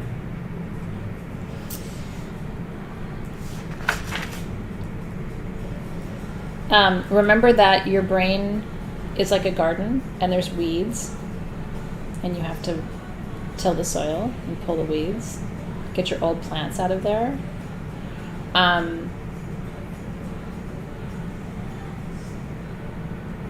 just seeing if I can skim through anything because I want to get to your questions.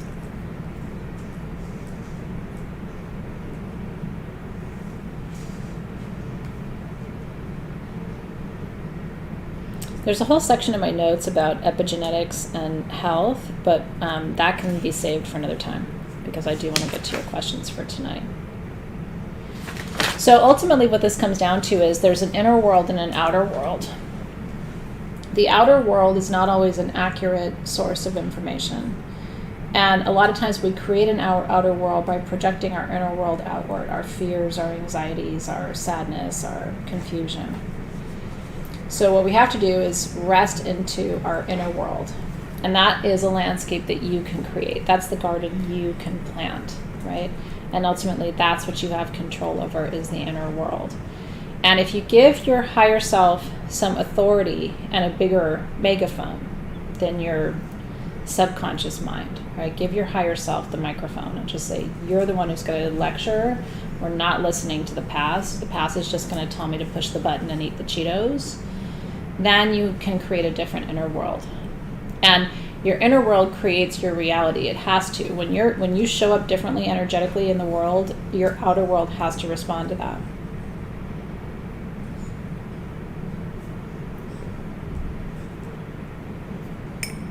And this isn't a very comfortable process. I will leave you with that. It's hard. But it's worth it, because what's the alternative? You know, in ancient Greece, I'll leave you with this before I turn over to questions. Not ancient Greece, like the last 2 generations. When a woman's husband died, she wore black for the rest of her life and stopped talking. My grandmother and my great-grandmother, my dad says they really didn't talk after my grandfather and my great-grandfather died. They would smile and nod and take care of the babies and cook, but they didn't talk. And they never wore anything other than black ever again, until they died. That's not creating a new outer world through a new inner world. That is a complete surrender to, that's surrendering to what is, but it's also a complete stop to the possibility that there's anything else beyond the loss and the grief. And we know that something else is possible, right? So it's like, even for me, my epigenetics tell me, like, when I lose someone, I should put on black and just shut up. But there's also part of me that says I'm not ready to just wear black and shut up. You know what I mean? So this is how the generations move forward. Okay, I'm going to shut up. I'm going to shut up. I'm wearing black and I'm going to shut up. I was about to say, you're currently wearing I have my black cashmere on. I'm so comfy today. It's black, but it's comfy. I'm going to shut up and answer questions, which is not really shutting up. Somebody did ask if you could just repeat the statements that you numbered off. Yeah. Where your attention goes, your energy flows.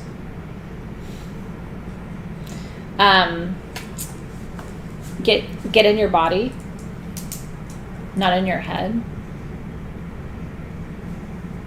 Which means go for a walk, exercise, masturbate, stretch, go get a massage, like literally physically things that get you into your body and out of your mind. And then I think, what was the third one? I went a little bit off my script with the third one. I think it was, I tried writing some stuff down as it was try not figuring things out today. Oh yeah, you don't have to figure it out today. Yeah. Let me think about that. I'll get back to you tomorrow. I need a little bit more time. Wow, that's interesting. I gotta let that settle into my groundwater before I give you my thoughts. Nobody's gonna blame you for that. Yeah. That's right. Let's see where we're going. Oh, I'm glad this was helpful for you. Aw, thank you. I do feel like I'm going back to my roots in some ways in my teaching this year, so it's fun. Karen said, when you spoke of an ambivalent container, could part of that also be generational? Yeah, I think so. But I think a lot of us, a lot of us had consistent, tender, nurturing caregivers, and a lot of us didn't. And it's not their fault.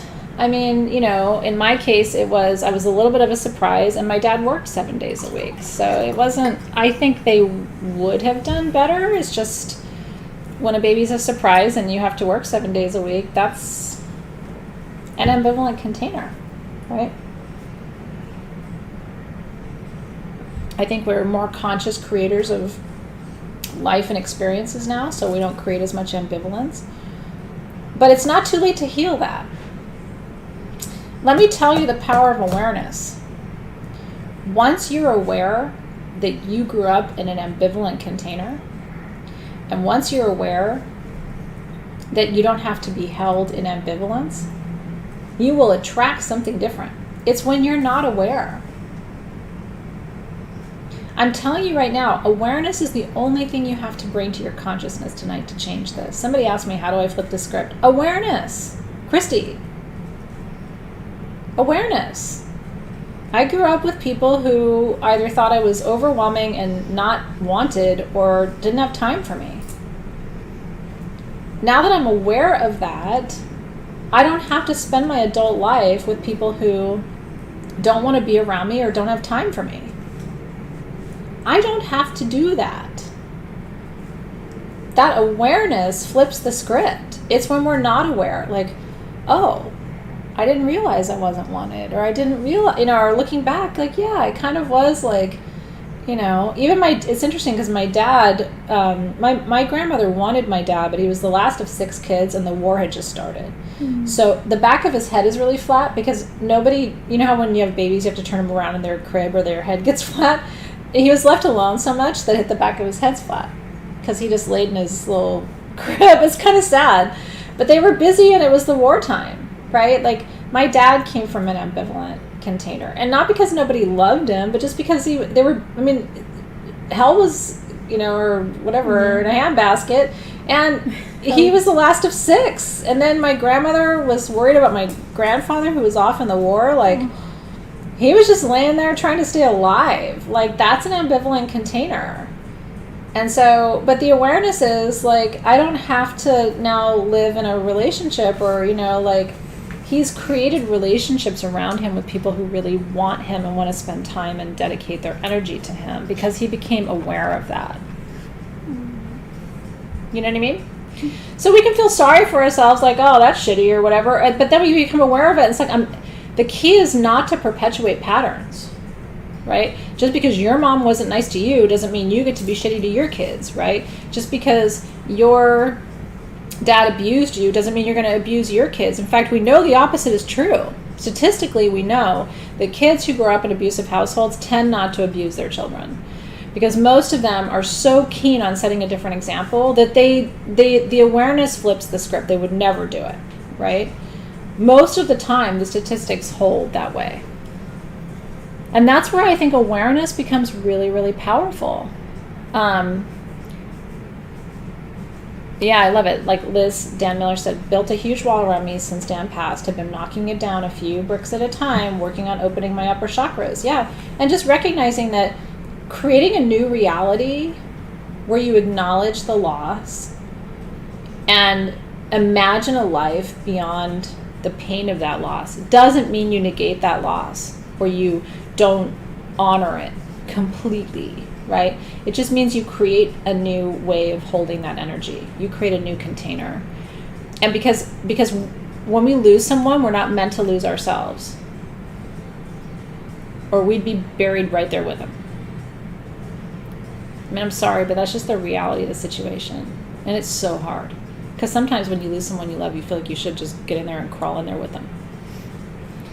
But you can't, and you didn't, and you won't, and they don't want you to. And so it's like, how do you can create a container that honors and respects and values everything about that life and that relationship and that experience, and still have a new experience where you are not living in constant grief. Awareness. I can't live in grief. There's a song and the lyrics go, I will not die while I still breathe. It's beautiful. I played it for you guys and posted it 100 times. I will not die while I still breathe. So we all think it's really hard, right? Like, oh, what do I do? Let me write down the 3 steps or whatever. It's really not. It's the awareness. Now, the awareness can be really painful. I would love to tell you that I think my parents were so happy when they found out that they were pregnant with me. And I'm just not sure that's true. But at the end of the day, like, I know they both have loved me dearly. And I know that, like, I've enriched their lives. And I can have both awarenesses and still feel very much like I belong here and I'm doing good work in the world. Because there's no accidents, right? Like, you can feel like you're an accident, but you're not. But if I kept going, oh, they didn't want me, I would just be stuck. You know what I mean? Like, oh, and now nobody's going to want me. And it's like, no. You are very wantable. And it's deciding to feel good. And it's but again, not in the sense of, like, toxic positivity, right? Like, I'm just going to live on a cloud now. Because that shit comes crashing down, you know, when you create, like, a false narrative of, like, I was always wanted, and, you know, and then later on you have to deal with reality. It's like looking at the reality, but also recognizing that you're not defined by it. I guess it comes down to this. Like, do you believe in a higher power? Do you believe in contracts? Do you believe that your soul has a unique mission and that you were going to come on this planet through them or through somebody else at some point? And that because you're still here, you still have shit to do and it's important or you wouldn't still be here? Like, do you believe those things? Yeah. This isn't like denying reality. This is reality, but then how I experience that reality ultimately is in my own hands. Again, we make the meaning. So I do believe in soul contracts. I do believe that I was meant to come here and God was like, well, that little lady down there and that guy who doesn't speak English very well, they're doing it. Sorry. You know what I mean? Like, this may not be the best time for you guys, but that spicy enchilada's coming right your way. Boom. Right? Like, I believe that. You are a spicy enchilada. My parents were not ready for me. They You're a spicy taquito. Sure. I'm a spicy combo meal, right? With like extra beans and rice. You're spicy tapas. You're something crunchy for sure. There's extra nachos with me and jalapenos. Spicy. But I'm totally serious. Like, get ready, crazy little lady who said you don't want to have kids right now. Boom. You know what I mean? Like, that's what's happening to you today. And so it's just it's a change of the script. And again, for people who are like, your parents like literally sat there and had sex and went, dear God, please give us a baby. Like, good for you. And I'm using this example of like whether you were wanted as a baby or not, because it's like easy for all of us to understand. But this is everything, right? It's the job you want or you didn't want or you had to take because it was the only thing that was there. Except at that job that you hate that you had to take, you met this person and they changed your life and you changed their life. And that's good, right? So instead of pushing the button going, I wish I hadn't taken this job. I wish I hadn't taken this job. It's like, I took this job because it sat in front of me and it taught me all kinds of interesting things. Is this making sense? I really hope the number one thing I want to make sure for tonight is that I'm not being insensitive, because I recognize that some of this could come across as insensitive, and I don't want it to come across that way. I recognize pain. I've been through a lot of it, more than my share probably, right? For the amount of years I've been alive, I've just been through a lot. And so I'm not trying to minimize pain or be insensitive in any way to the pain that you might be experiencing, right?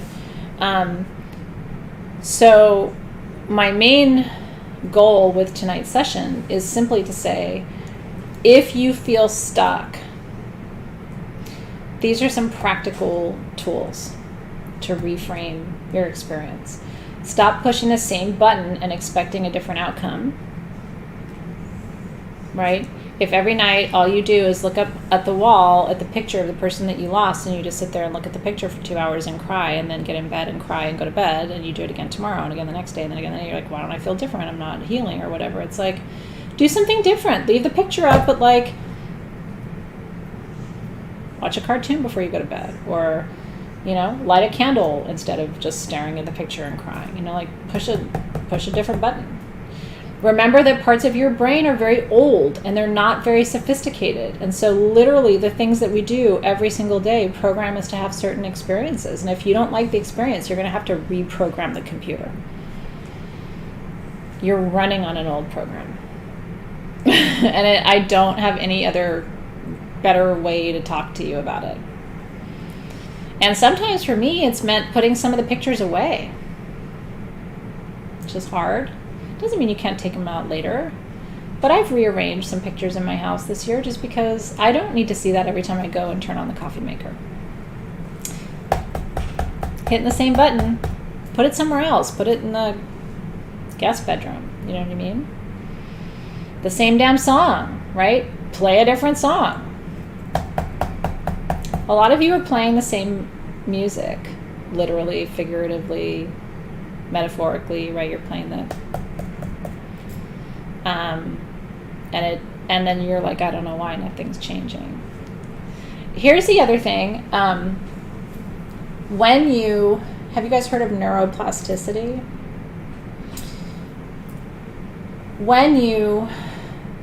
We've been talking tonight about a lot of sad, negative things. When you imagine really good, positive, big things, and I'm going to give you an example of what this looks like, okay? It's called looped thinking, and I'd like you to practice it tonight. Do any of you, I sometimes wake up in the middle of the night with anxiety, and I can't get back to sleep. Does that ever happen to you? Even if I take my melatonin and everything else and my valerian, sometimes I still wake up with like the... Okay, so what you do, here's what I do, is you ask yourself looped questions. So if I could create what I would love to create in my life right now, what would that be? And answer the question, okay? Whatever it is. Let's just say I would like to own a yogurt shop. I do like frozen yogurt. It's not really a thing anymore, but I do like it. That's not what I want to do, but I'm just saying. God, I would like to own a frozen yogurt shop. Oh, that would be so good getting to choose. I bet you would do like really cool flavors. I would do like rose hibiscus. That's exactly what I was Yeah, like sexy yogurt or whatever. Sexy Like yogurt! a mezcal flavored one. That's a new button, right? I can't do gummies because they make my anxiety worse. Anyway. Okay.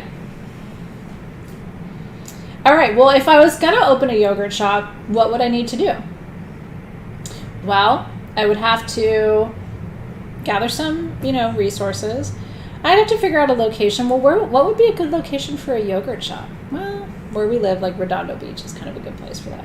Oh, you know what? Actually, I saw a place that said it was for lease last week. Wouldn't that be cool? What would that look like? If I was in that yogurt shop, running that yogurt shop every day, where would I go for coffee? Well, I'd go for coffee down the street in this one place. Oh, well, and there's this other cute little place right there. Well, who would I hire? Well, I have a couple friends who I think would want to do that. Well, what kind of flavors would I offer? I don't know. And you can sit there and go, this is so dumb. I can't do this. But I'm telling you, what that does is not just set you up to have the universe manifest a yogurt shop. Do you know what it does? It creates neural pathways. It literally creates new neural pathways, new synapses in your brain between brain cells, and it actually expands your consciousness. Literally it does. It forces the pathways in your brain to stretch. What flavors would I offer? I'm okay, well, would I do it with real essential oils? Well, I don't know. Can you put real essential oils in yogurt? I don't know. Well, would it be colored lavender? If it was lavender yogurt, would it be purple yogurt? I don't know. Would I have toppings? Oh, I love toppings. Will they all be crunchy? I don't know. Maybe I would have flour top. I mean, it literally forces your brain to go like this, and all of a sudden the little shitty button you were pushing, you can't even get there. You were like, oh yeah, I forgot I was worried about that asshole over at Burger King. Because now you're off. So, again, Karen's like, how do you start it again? What would I love to do? Money's not an object. I'm writing you a check. Here, go do what you want to do. Great, you've got a fairy godmother. She just wrote you a big ass check. What would I love to do? God, I would love to do that. Well, what would it take for me to do that? Well, forget the money part, because the money is where you start pushing the button and coming up with excuses, right? My dream is a winery, not a yogurt shop, but a yogurt shop would be fun too. Nobody's ever done a, fruit and flower yogurt shop. If I wanted to do this, what would it look like? I have to do that. Well, but if I did that, what kind of that would I do? Well, I would do this. Well, who would help me? Well, it'd be really fun if I could get her to do it. Or can you imagine if I got our community in and we all franchised it, right? So now we all own yogurt shops. So there's one in Dayton, Ohio, and there's one in Philadelphia, Pennsylvania, and there's one in Vancouver, British Columbia. Well, shit. Now it's called interdimensional yogurt or whatever, and now we're all running these together.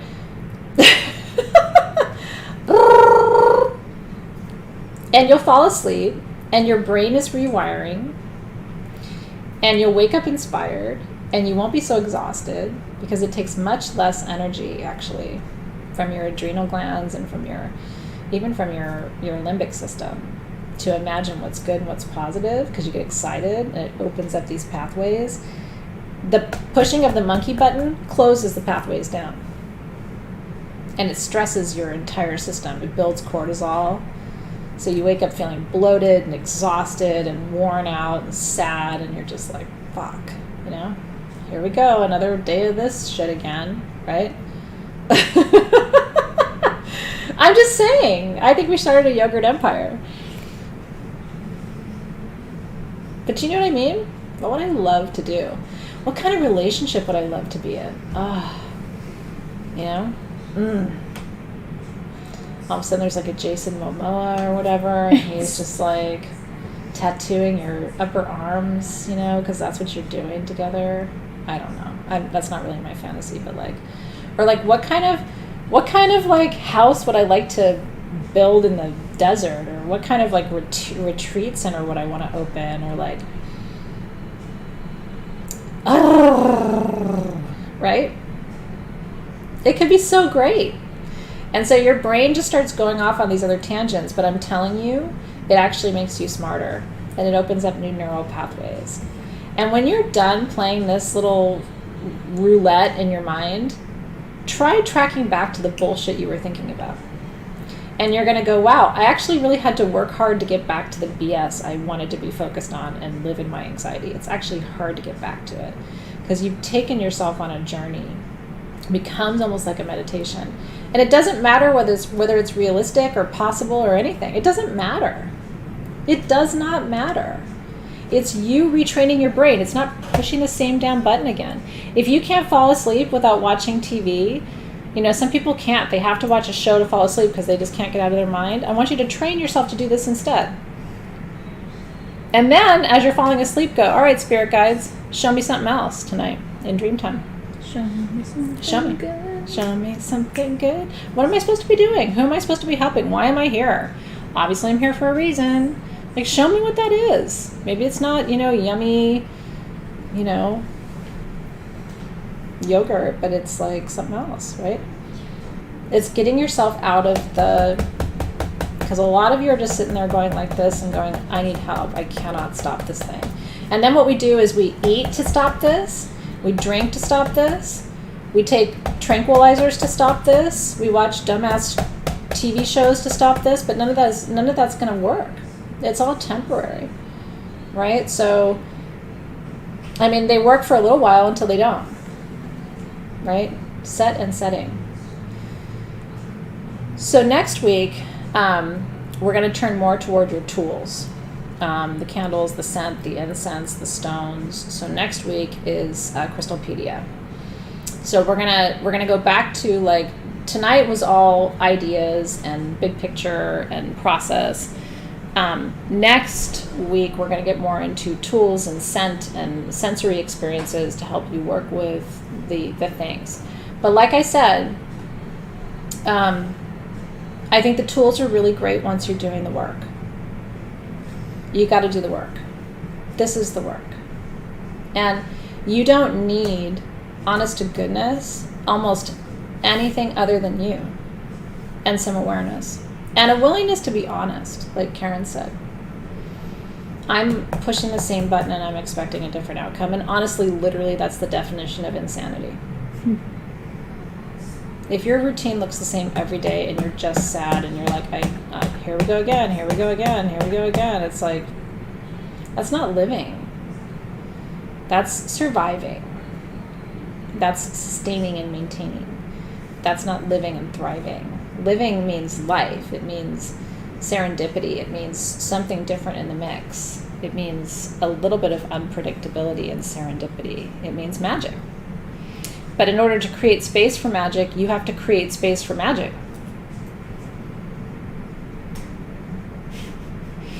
So I will be in your Facebook group on Friday with some living questions based on this.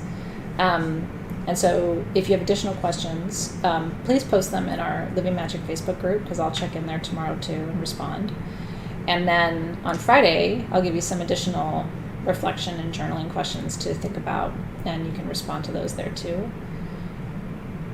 But yeah, and you know, a lot of people get worried about that. Like Christy said, I just sold my campground that I owned for 11 years. Now it's just me time. Like, a lot of people get worried when they just have me time. They're like, oh, I don't know if I just want me time. But you time is juice time, right? It's like, hey now, lids off the box. What am I going to do with the time that I have? And it should be exciting. It shouldn't be scary. But we're conditioned to kind of think like, oh, if it's just me, or oh, if I don't have what I, you know, it's like,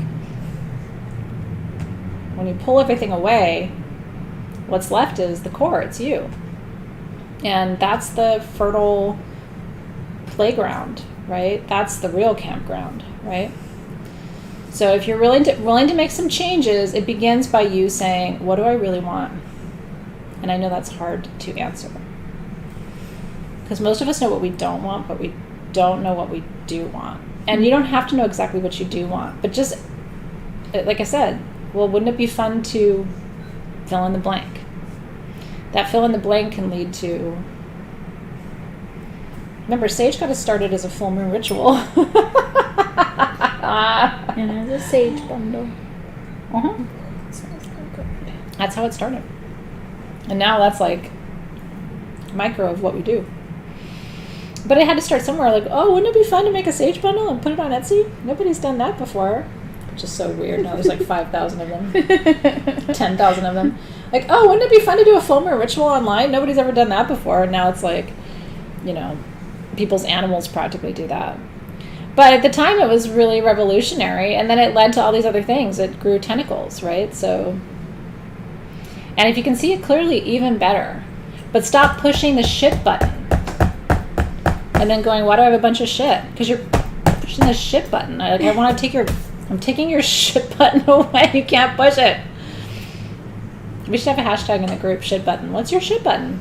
I'd actually be curious to know what your shit button is. What do you keep pushing and then you're like, I don't like this. Why does this keep happening to me? You have a shit button? We used to have a little bell here. It looked like a shit button. I think it's like... Oh, I do. Look at my shit button. Look. Look.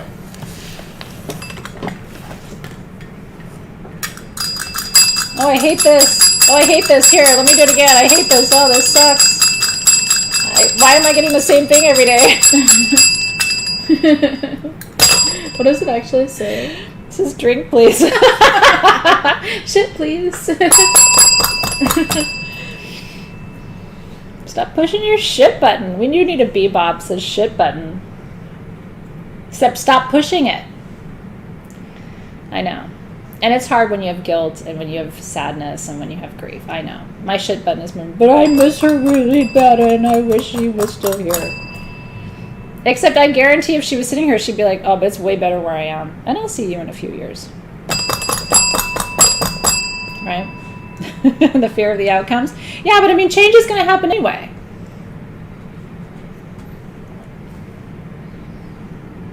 I'm going to take your shit button away.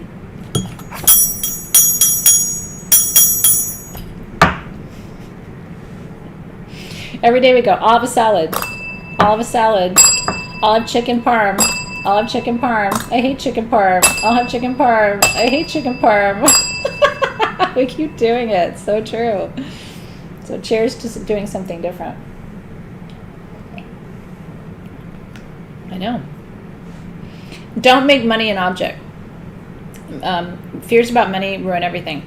Do you know when I started Sage Goddess, the reason I didn't mention it to anybody for the first year, nobody knew I created Sage Goddess for 12 months, not even Dave.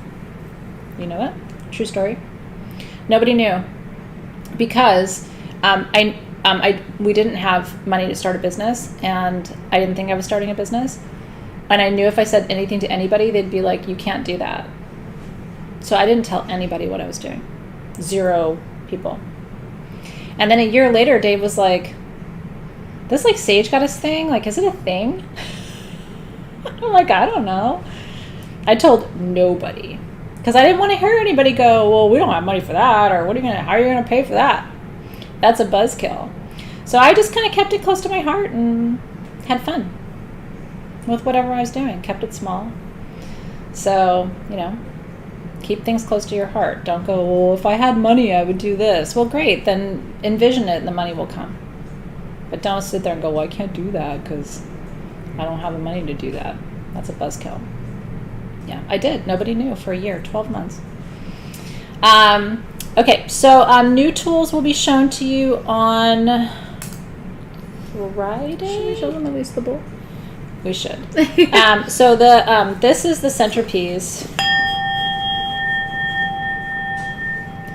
The reason this bowl is so special, it's a copy of a bowl that I got in Tucson last year. It's a massage bowl. So it's got a place for your thumb. So what you do is you strike it. It's so cool. And you actually apply it to the body. It's a massage tool. It's so cool. And we had these custom made for you. These don't exist. It comes with a cutie little pillow. And it comes with a little pillow. I know, isn't that cute? It's got a little bow on the bottom. And I keep sniffing this. And then we're making Tantra potion. There's a vanilla bean in your bottle. I know. You're gonna use your bowl as a massage tool. I'm so excited. So cool. I did not think we were gonna be able to get that made, custom made for you, by the way, in Nepal for the price, because my bowl, which is not too much bigger than that, was like $400.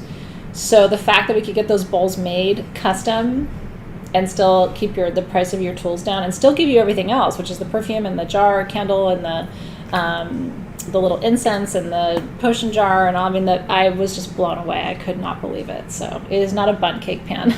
It's a massage singing bowl. Oh, it's so good. Wait till that's your sound tool for next month. So anyway, yeah, I have. Well, I use mine on my body, and I've used this one on my body too. This is kind of nice because you can use it on like your shoulder or your arms. It's so yummy. Anyway, have a good night, you guys. Thank you for being here. If you, like I said, if you have questions, please post them in the group. Happy to jump in tomorrow and give you some thoughts. And then your living questions, I'll be live in the Facebook group on Friday with some additional questions and insights about class tonight. Did I ring my bell? I think I did. That was practicing magic. So like I said, sometimes session 2 will be like this, where I'm here in the building. I can tell you in March, I'm going to be in the garden. I found a lady who's going to come and talk about creating a living garden and stuff, and whether you do a garden, like a pot garden, like a patio garden, or whether you're doing a raised bed or something like that. We're going to talk about that. And then we're going to be cooking in my kitchen at different times during the year. So session 2 is always going to be something kind of different. But session 3, we'll be back here next week talking about stones for clearing, mindset, focus, and then different types of gemstone forms that you can use to clear your field and to focus and bring yourself into present time. I don't know the time yet on Friday because I'm doing some readings from the holiday giveaway that we did. So I kind of have to, and I have my neurology appointment on Friday, so I kind of have to work around. I'm getting my MRIs interpreted on Friday. So I have to work around my medical stuff and my readings, but it'll be sometime in the middle of the day on Friday. And as we get closer, I will update you and let you know what time to look for me there. I know! And then, like I said, 2 weeks from today, we'll be in Tucson, so buckle up, everybody. You're in the right place for all the Tucson mayhem, so we're looking forward to it. All right, cheers, you guys. Mwah.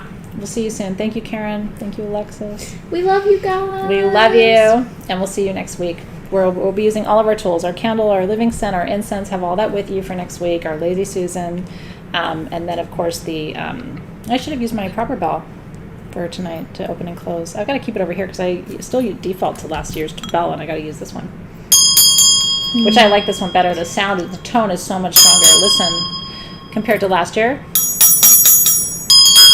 Yeah, it has a really nice tone. I mean, that one's nice too. It's beautiful, but this one is like another level. It sounds worse when you put them right side by side. That feels like, oh, so embossed. I never noticed it before. Good night, you guys.